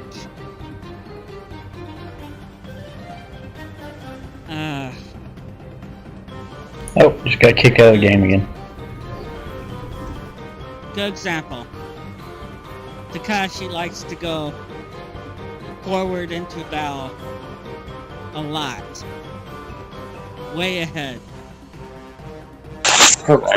So, I could give him a skill like Beat Rush.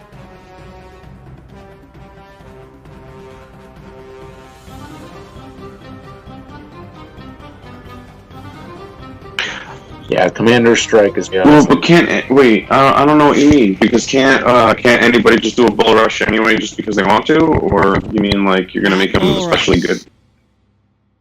What? No, it's going to be personal skill. So like, what would you give them? Like he likes to rush into battle. Oh, I get it. You're just And, gonna like- say like something that he does commonly is like his move, and that's like his trait. Yeah, something that fits his character. Oh, that's good, because you know what you could do is that's something you need to play with the players for a while to know what's going to work for them. So you can kind of use that to push your story along. You know, Yeah, when you start to figure out like what works for them and like what their skill will be, work it into the story in such a way that like they earn it and you know they get rewarded with that skill. that's what I was thinking. Sorry, that was my Also- dog. I'm dog people, never apologize for dogs. Yeah, well, he walked up, like, I thought he wanted to come up and sit on my lap, and he just walked up and I don't know. Yeah, he's like coughing up airballs or whatever the hell he ate into my microphone. Just sharing, Dad. Just sharing. Thought you'd like a little bit of, see what I was eating.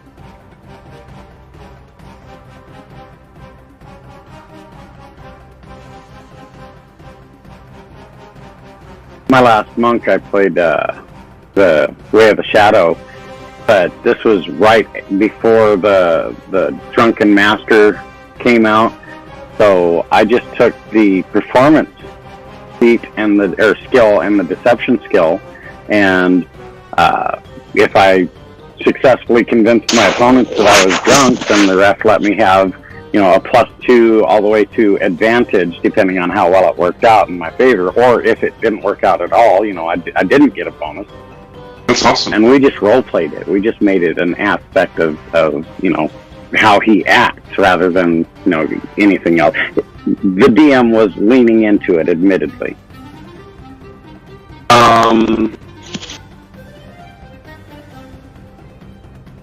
I forgot what I was going to say. Oh, yeah, I found the Drunken Master to be a little bit underwhelming. What did you think? I was given the option to continue playing the way I was or make a Drunken Master, and I chose to continue the way I was. Yeah, I think I would too, especially if the DM was leaning into it. Well, we in our local group, we've got 3 DMs, and 2 of us are in our 50s, and one of us is in his 40s, and so we've all been playing. My first class was Elf. We've all been playing for a very long time. The downside of that is that we've all got, now 5, 6, if you really wanted to get technical, editions of D&D in our head, plus all of the different other various role-playing games that we've picked up over the decades.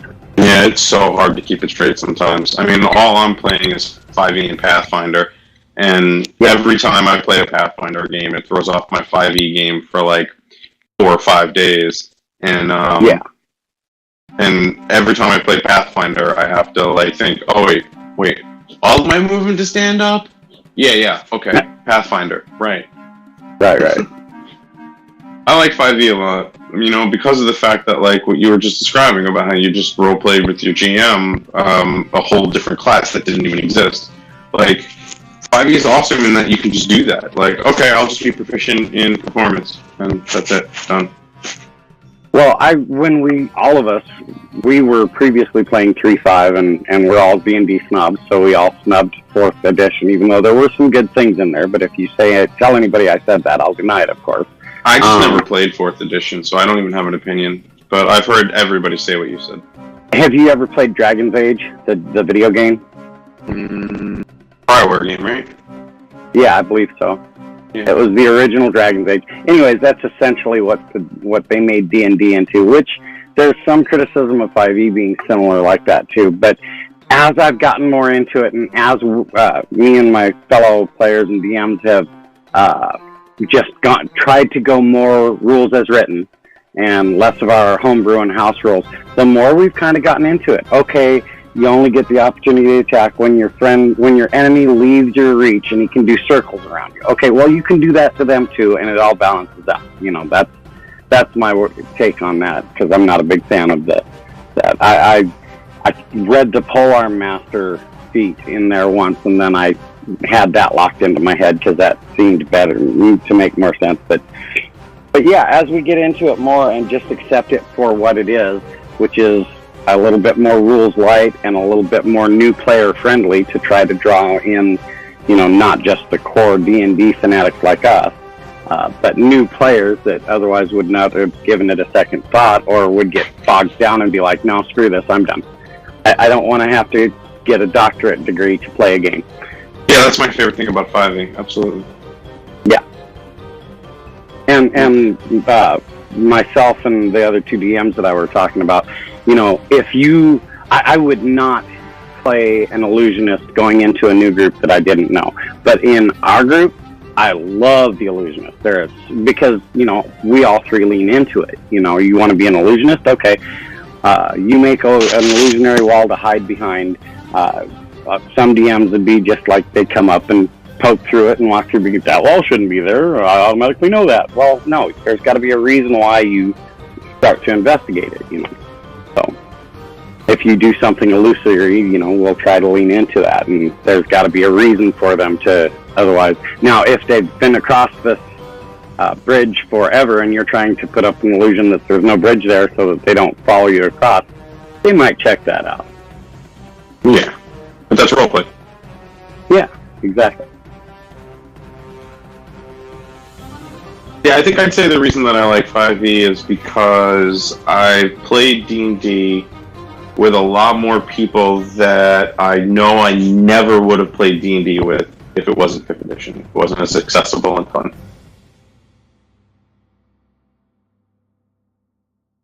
And for us, another aspect of it is I got into Fantasy Grounds first. Everyone else was, I don't know. And then I got one of the other DMs into it, and we were playing just solo by ourselves, and we were like, hey, this is actually kind of cool with the automation, and I'm, 80 miles away from them, so we can actually do stuff together, And then we got the other DM, the two of us went in on a license for him for a standard license. Oh, hang on, I'm sorry.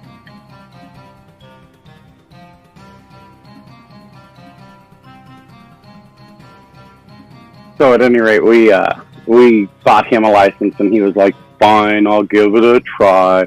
And now he's one of the most big, he's an evangelist for Fantasy Grounds, especially now that we have the Rob Toohey coding packages that just make everything so much easier. True story. I'd call myself a Fantasy Grounds evangelist. Everybody I play D&D with, especially who GMs, I show them Fantasy Grounds, and if they show any interest, I talk it up. Oh, absolutely. Our in-person game, and we 3DM switch up. I'm running the first half of the Tiamat arc at the moment.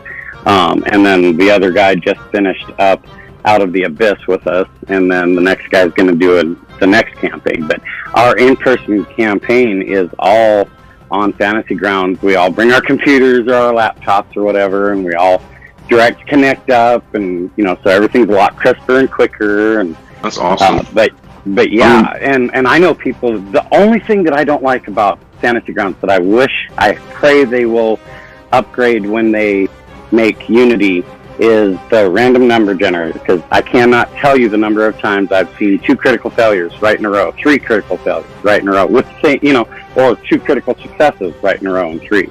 Fantasy Grounds doesn't actually use a random number generator. It has physics. Now, physics almost certainly at some point rely on some kind of randomness, so that probably plays in some way. But yeah, I think I get you. It's never really truly as random as it should be for a dice roll, but still. Well, and I'm not. Obviously it's not bad enough to the point where I'm like, man, screw this game. I'm going back to regular dice and pencil and paper. Exactly. And as a matter of fact, I'm so spoiled by. Yeah, no, I am so spoiled by Fantasy Grounds and 2E coding packages that the thought of playing on pencil and paper without at least, if I were going to play in a pencil and paper game where they didn't use Fantasy Grounds, I'd still bring my computer and do all my stuff on my Fantasy Grounds except for the rolling and stuff. That's what I do. That's exactly what I do in my public games. Yep. It's too much better. So what's interesting that I found is that my manual pen and paper game has gotten better from Fantasy Grounds. It's helped me understand how to streamline the shit that matters. And so I've had to switch on the fly, because on my laptop every so often, I'll be running the game in a place where I don't have ready access to power. And I usually try to time my one-shots in such a way that that's not going to be a problem. But one of my friends was going away to Korea. He moved to be a teacher. And we threw him a going-away party at a local brewery. And I surprised them, because I know they're all nerds, with the D&D game. And I brought a one-shot, and I ran it off of Fantasy Grounds on my laptop. But, we're sitting at the brew house, and it's like a pretty standard beer garden, with big tables everywhere. So I just rolled out the mat, which I had pre-drawn everything so that we didn't have to draw, because it would be impossible to do in a tap room. And I brought some minis, and we rolled dice, but I ran everything from my Fantasy Grounds. But I ran out of battery the fight before the last fight. Oh, damn it. Yeah, but I was able to say, okay, guys, go get a round. Give me, 5-10 minutes. And I was able to write down on paper every single thing that I needed from the NPC stat blocks. I basically, on a page, I basically replicated the combat tracker on a page. And then in the margins, wrote the different attacks for each enemy, just with their bonuses and saves and shit. And it was only 2 fights, and it was 1 boss fight, so I only had to really know 1 monster. But it went off without a hitch. I closed the laptop, and everything rolled along just like nothing had changed. Nice. Yeah, it felt really good, to be honest with you, because I worry a little bit that I'm starting to become a little too dependent on the hardware. Yeah. Well, I freely admit that I am very dependent on Fantasy Grounds and on Hooties coding packages. He's actually not too far from me. He's down in Spokane, Washington. Oh, cool. Yeah, his coding packages are a game changer. They're absolutely. They're next level. It's just as simple as this. If you're playing Fantasy or D&D 5e on Fantasy Grounds and you're not using Rob Toohey's coding packages, you're working too hard. Yep. It's just that price. Yep. The biggest problem that we had in incorporating Toohey's packages was learning to trust the coding package. Yep. Because we're always, wait, why did that do that? It added advantage for some reason. Oh, well, he's prone. Oh, cool. But it also helps you taught us the rules. Exactly. Sorry, go ahead. Yeah. When you beat me to it, I was about to say it also helps you learn the rules better. Exactly. And if I'm off on the rules, then please correct me, because I'm still learning, and like I said, I've got 5 or 6 editions of this game in my head.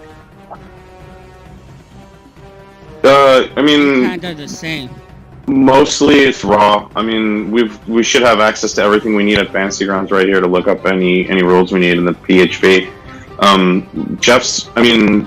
Jeff does have some home rule stuff, but I mean, it's basically just centered around what's interesting. Well, Jeff is still What's learning fun. 5e too, because it's completely different than 3.5. Yeah, oh, it's Absolutely. I'm really liking the 5th edition rules, though.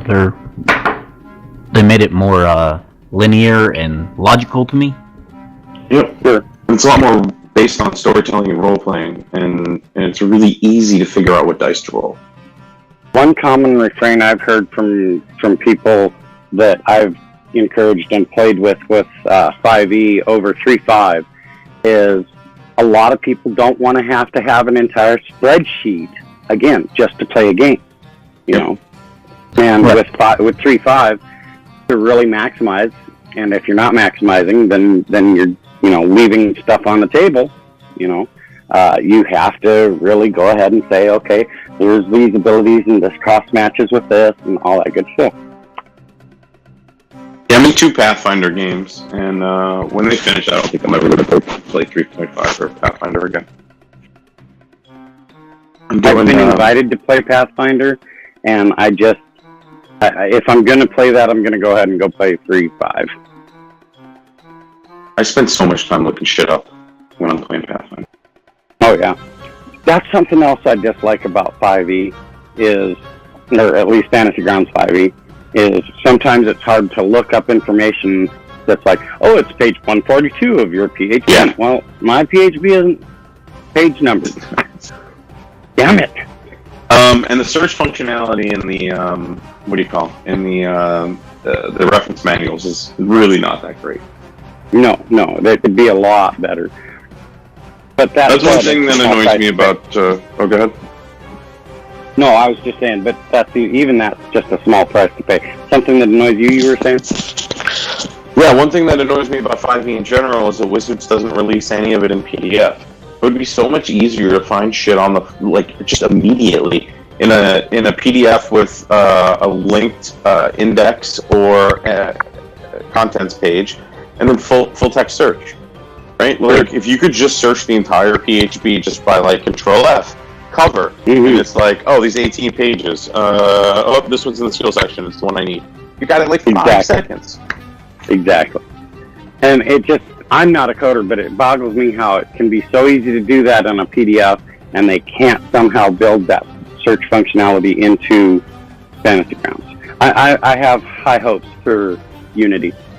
Yeah, I don't know that aspect of it's going to get any better in Unity, because based on what I know about how XML libraries and code work, the reason why it's not easy to search is because each one of those things is like an element. It's like a cell in a spreadsheet, and to search through it, you basically have to index the whole entire thing, identify all the elements, figure out which one of those elements have text in it, and then apply your text search to it, and there could be 8,000 elements, so you're doing 8,000 individual searches, and that just doesn't fly. Which is different between a regular PDF, because in a certain way it's similar, it's elements everywhere, it's text boxes, it's pages, but it's a proprietary format that uses basically a database in the background that does that shit on the fly. Sure. Again, I'm not a programmer, so there's what I don't know about programming could fill volumes, obviously. Well, it's basically just the difference between looking it up once and looking it up 800 times. That's why it's a pain in the ass in Fantasy Grounds. Sure.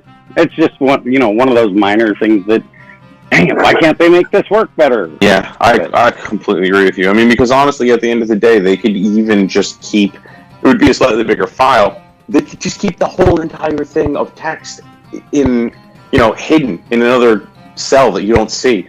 And when you do Control F to find, it just searches that. Even that would be better and easier, Sure. Well, or even, for example, what I was talking about with page numbers.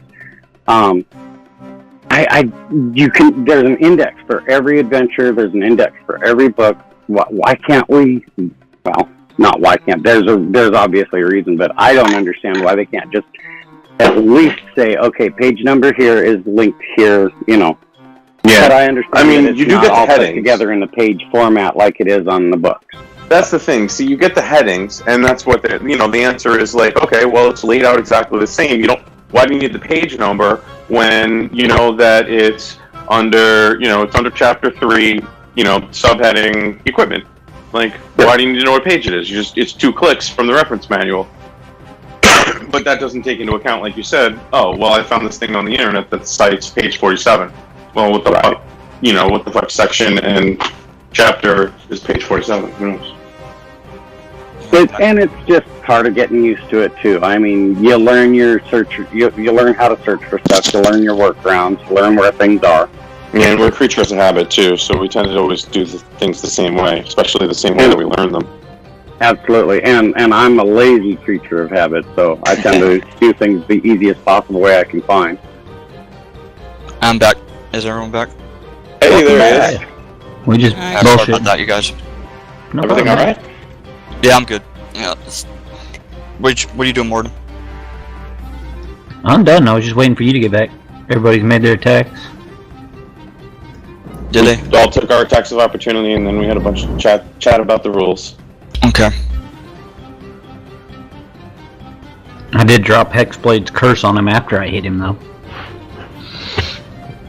It's a bonus action. And, stun. Oh yeah, we Nope. saved. Takashi. Kashi It didn't tried, land. but he Right. succeeded. Oh, okay. Yeah, I don't see any new conditions except for Hexblade's curse. What does Hexblade's curse do? 'Cause I'm about to use a lightning attack. Crit on 19. Yeah, I get extra damage to him. Double my proficiency bonus to when I hit him. My crit's 19 to 20. I think that's it. Oh yeah, if he dies, I get healed. So. Alright, all of you that are standing within 5 feet of him, basically Bowie, Takashi, and Mortem, every round that you are standing in that space, you take 5 points of damage at the beginning of your turn. Lightning damage.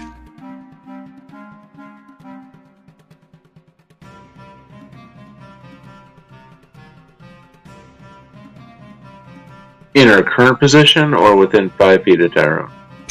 5 feet of Tyrone. So if you're within his threat box, you're getting zapped by static electricity. It's Storm Aura. I'm sorry, 10 feet. Well, unfortunately, I can't hit him if I'm not here, so I'm not a polearm master yet. Alright, he's going to use Static Discharge, multi-attack. One on Mortem and one on Takashi.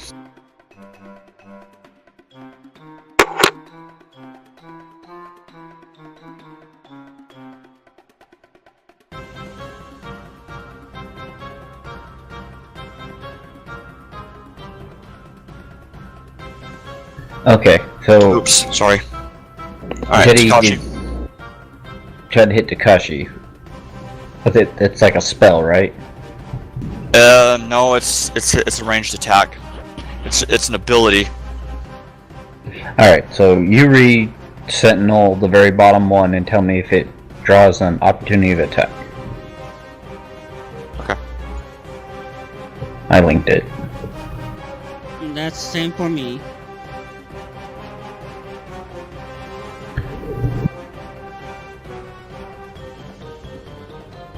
That counts, yes. Okay, so me and Bowie get to hit his ass. Yep. After I hit? Or before? And I miss.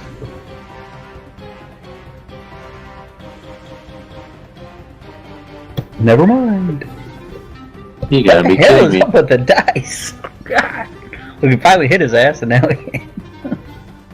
Okay, hold on. Okay, extra attack now. Start this again. Oh, don't talk about it.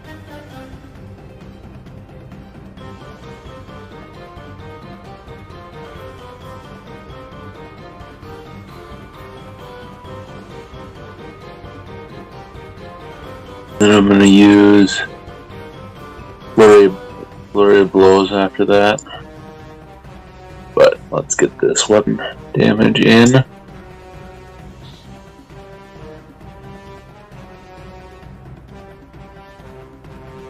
Go. Okay, now flurry of blows.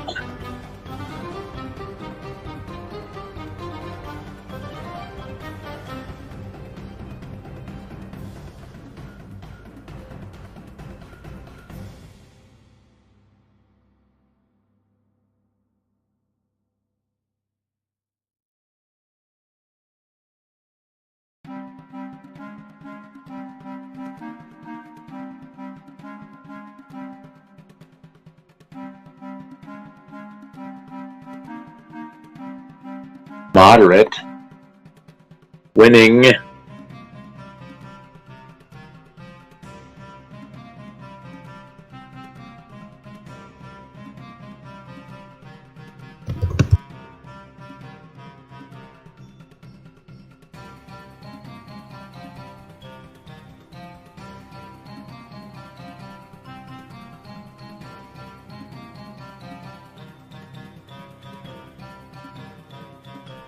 Alright, Doc, you're up.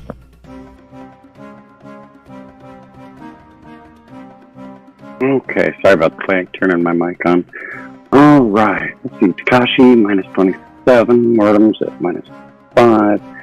So, I will come up here and move to there, leaving me 5 foot of movement left. I will use my... I had previously put my pistol away, so I will use my healer's kit on Kashi, and you are healed up 12 points. Then I will go ahead and move another 5 feet to there, and I will use my bonus action to say to Mortem Vitae, show him why he should not have fooled with the Lord Commanders, and give him a Bardic Inspiration, which is a D8. And you understand how that works, correct? Yeah. Okay. You use the D8 for pretty much any roll. D4. Well, it's a D8. It's a D8 at his level. On me, and it's once within the next 10 minutes you can roll the die and add the number rolled to any one ability check, attack roll, or saving throw that you just made. So pretty much any D20 roll. Then I click.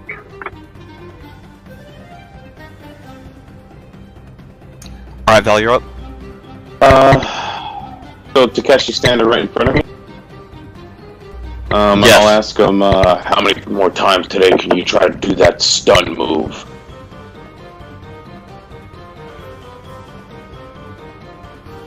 We've got a couple times to go. Right, then I say, well, let me help you out with that. And I whisper an incantation. I cast the Hex spell on this guy. He does not get a save. I hex him to disadvantage on Constitution saves. Okay. And he gets no save against that, right? Save. And then I believe I get bonus damage against him.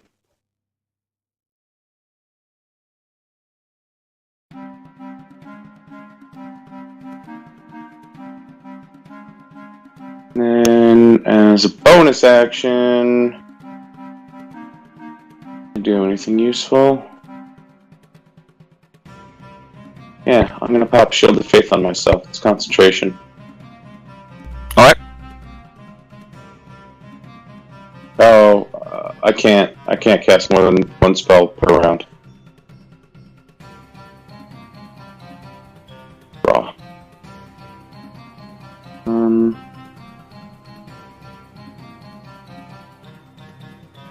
I thought you could if it was like a bonus action. No. Hex is a action, ain't it? Yeah, but I'm pretty sure you can only burn. I mean, unless you're using sorcerer ability to quicken, you can only burn one spell slot. And then when you quicken, it has to be a spell slot and a cantrip. It can't be like 2-level spells. Yeah, you can cast a second spell as long as one of them is a cantrip. But that's only if you are a sorcerer and you use quicken, right? No. I actually incorrect. There's a number of warlock spells. Also, the wizard spell, Green Flame Blade. I modified that rule. I don't like the whole bonus action thing, and then you can only cast a cantrip afterwards. That just doesn't seem tactical to me, you know. So I could cast Shield of Faith on myself. Yes, if you can cast in my game, you can cast if any bonus action spell in conjunction with a standard action spell. So if you were really smart, you can twin a fireball. Nice. Because some of these fights are gonna need that kind of, oomph. I may need you to remind me of that in the future. I'm not arguing with your ruling at all. No, of course, yeah. No, just keep, yeah. I ignore the rule of limiting one to casting only a standard action cantrip immediately after a bonus action spell. Alright, cool. I'll take it. I love that. So I hexed him. I cast Shield of Faith, and 5, 10, 20. I'll move here so I'm not blocked into Kashi's ability to get back in here. And I'll tell him my master's name, we will destroy you.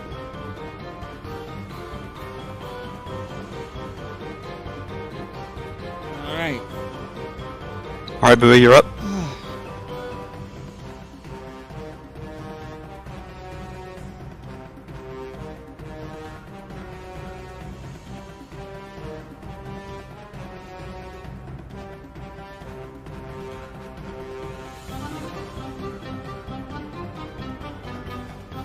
And that's it.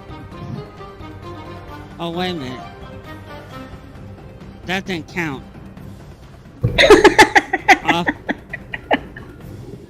Offhand. So I don't get the +5?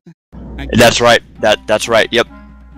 Yeah, that. Unless you have what that feat, dual wielding feat or something. Yeah, that's not until Fighting style. Yeah, that's not until I hit 6th Right. level. No, the two weapon fighting feat only allows you to draw them and use ones that aren't heavy. If you want to do bonus damage to your offhand, you need the fighter style, the fighting style, which is like either a fighter or a martial classes get them, but I think bards do too. Well, I was going to go duelists. Go into fire class. Oh, you're gonna multi-class into fighter? Yeah, but awesome. So right now that don't count. Okay. At least I tried. Yeah. Mortem, you're up.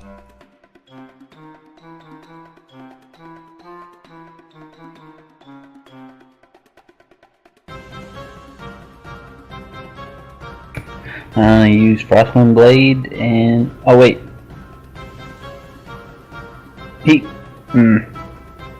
So does he take that 2d6 damage earlier when he casts that spell? Yes, he does. I just, you need to roll it. Yeah.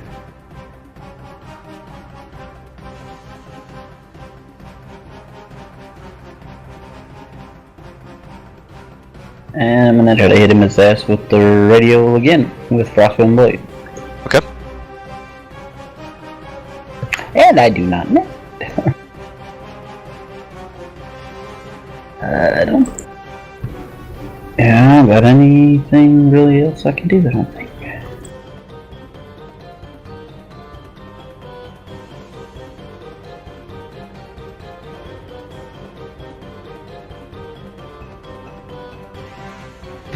I cast Mage Hand and tickle his balls.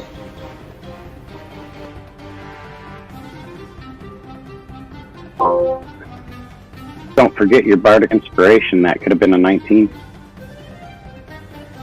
It wouldn't hit. Or would it?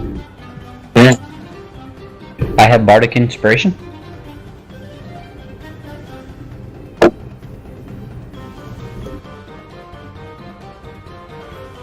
Yes, I gave Mortem Vitae D8 Bardic Inspiration last round. That's cool. You still got it. It's 10 minutes. You can use it later. Maybe you were saving it. I didn't know I had it. The last bard we had, Jeff created an effect thing that he could drop on characters so we would know who had it. Perhaps I have that. Let me check. Bardic Inspiration. I apologize. Here you go. I do have that. There you go. Is that on you now? Yep. Thank My you. bad. No. I just it helps us remind each other that Absolutely. Okay. Thank you for pointing that out to me. Well, I'm going to use that Bardic Inspiration for my Stunning Strike, or can I use that for a ability check? But that not for a saving throw.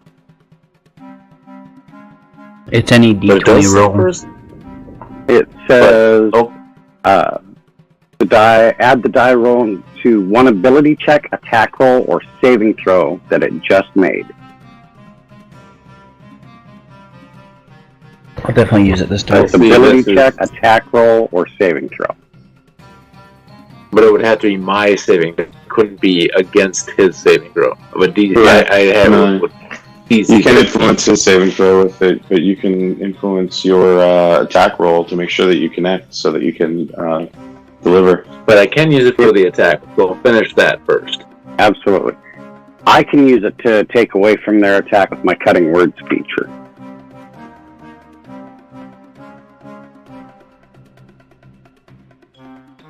So how do I do this with the add the D8 to it?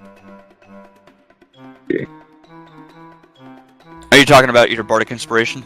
Oh, you already made the hit, so you don't need to, right? You don't need to do anything. No, for the attack.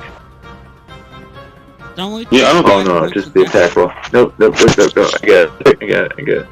Yeah, you just need to trigger the saving throw against him.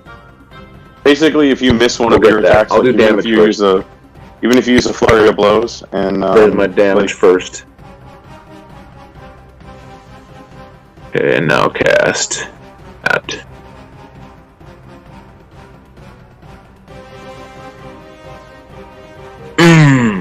Failure. Nice. So is he stunned now? He is not immune to the stunned condition. Looks like it. Nice. You didn't even need the curse that we put on him. I'll just keep stunning his ass. How long is he stunned for? Hold on. Get that to you. I'll make sure that gets taken. If you have an effect, you should be able to drag it on him. It should do the timing automatically. So it's round and round. It looks like it's for the rest of the round. Yep. Yep. Okay. Oh, nice. And you went first. That's awesome. Attack the beast while it's wounded.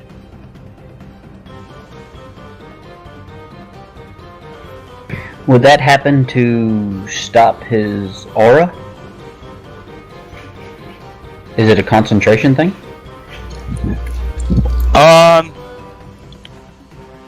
You'll have to see.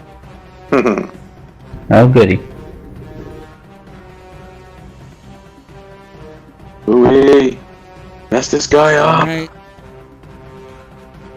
try. He's stunned, so you get. He's advantaged. Ooh, whenever he does. Yeah, you are.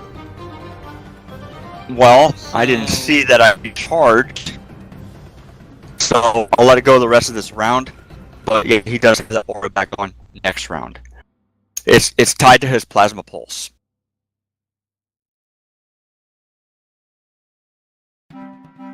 X. The way the mechanic works is whenever Redeal hits him, in order for my recharge to happen again, I have to roll 6 on a d6 every round. So I use Plasma Pulse as that recharge mechanic. And last round, I didn't see it, but yeah, last round it recharged. Okay, so I get advantage. Yeah. So yeah, the rest of this round you can hit him.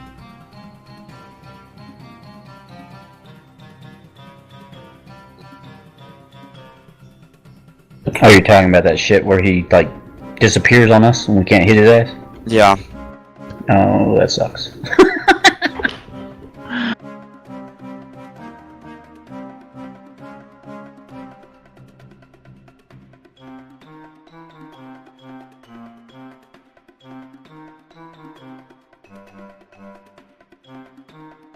That one misses.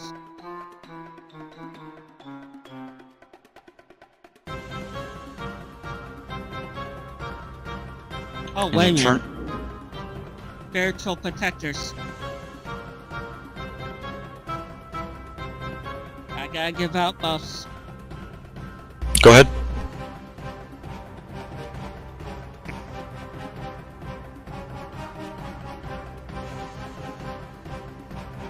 So it's automatically giving us advantage, right? We don't have to click it?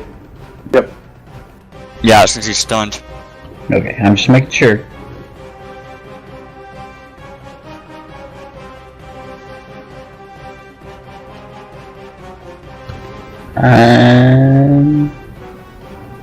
Yay, it hit. Cool. I'll keep my bardic inspiration though.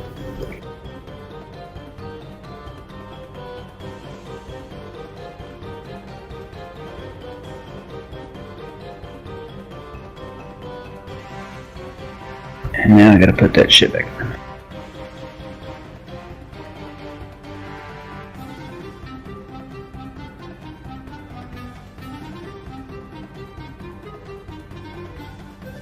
Crap, take that off. I dropped it on the game table and it still rolled it. Nick, how do you reverse damage again? You can right click on the damage number, and one of the options will be plus minus. And if you drag negative damage onto somebody, you'll... Ah, Got there it. we go. Thank you. Yep. Now I drop it back on him? I already did it. Okay. I just learned something new. Thank you. No problem.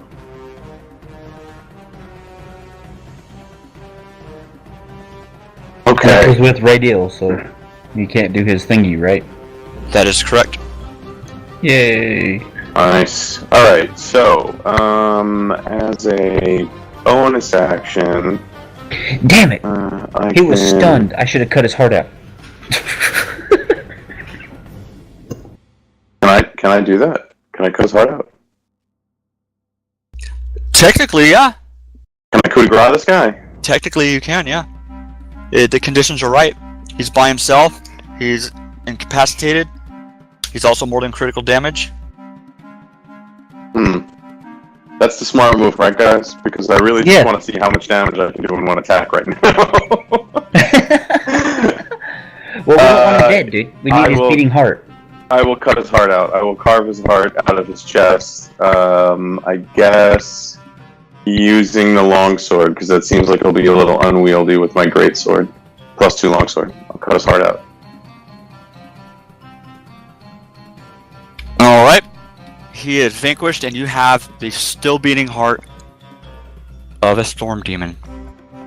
Here, kitty, kitty, kitty, kitty. Jeez, should we really? I mean, maybe we should keep it.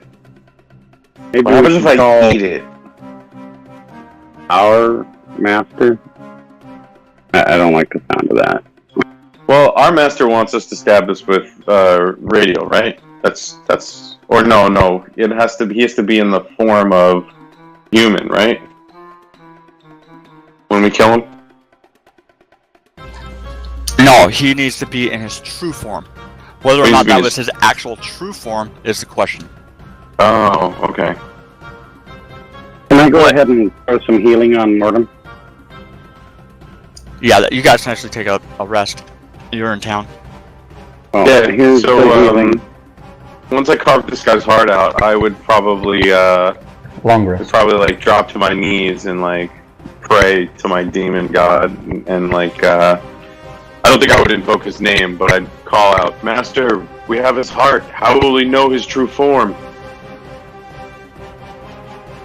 And we are going to pause the game right there. I gotta make some adjustments.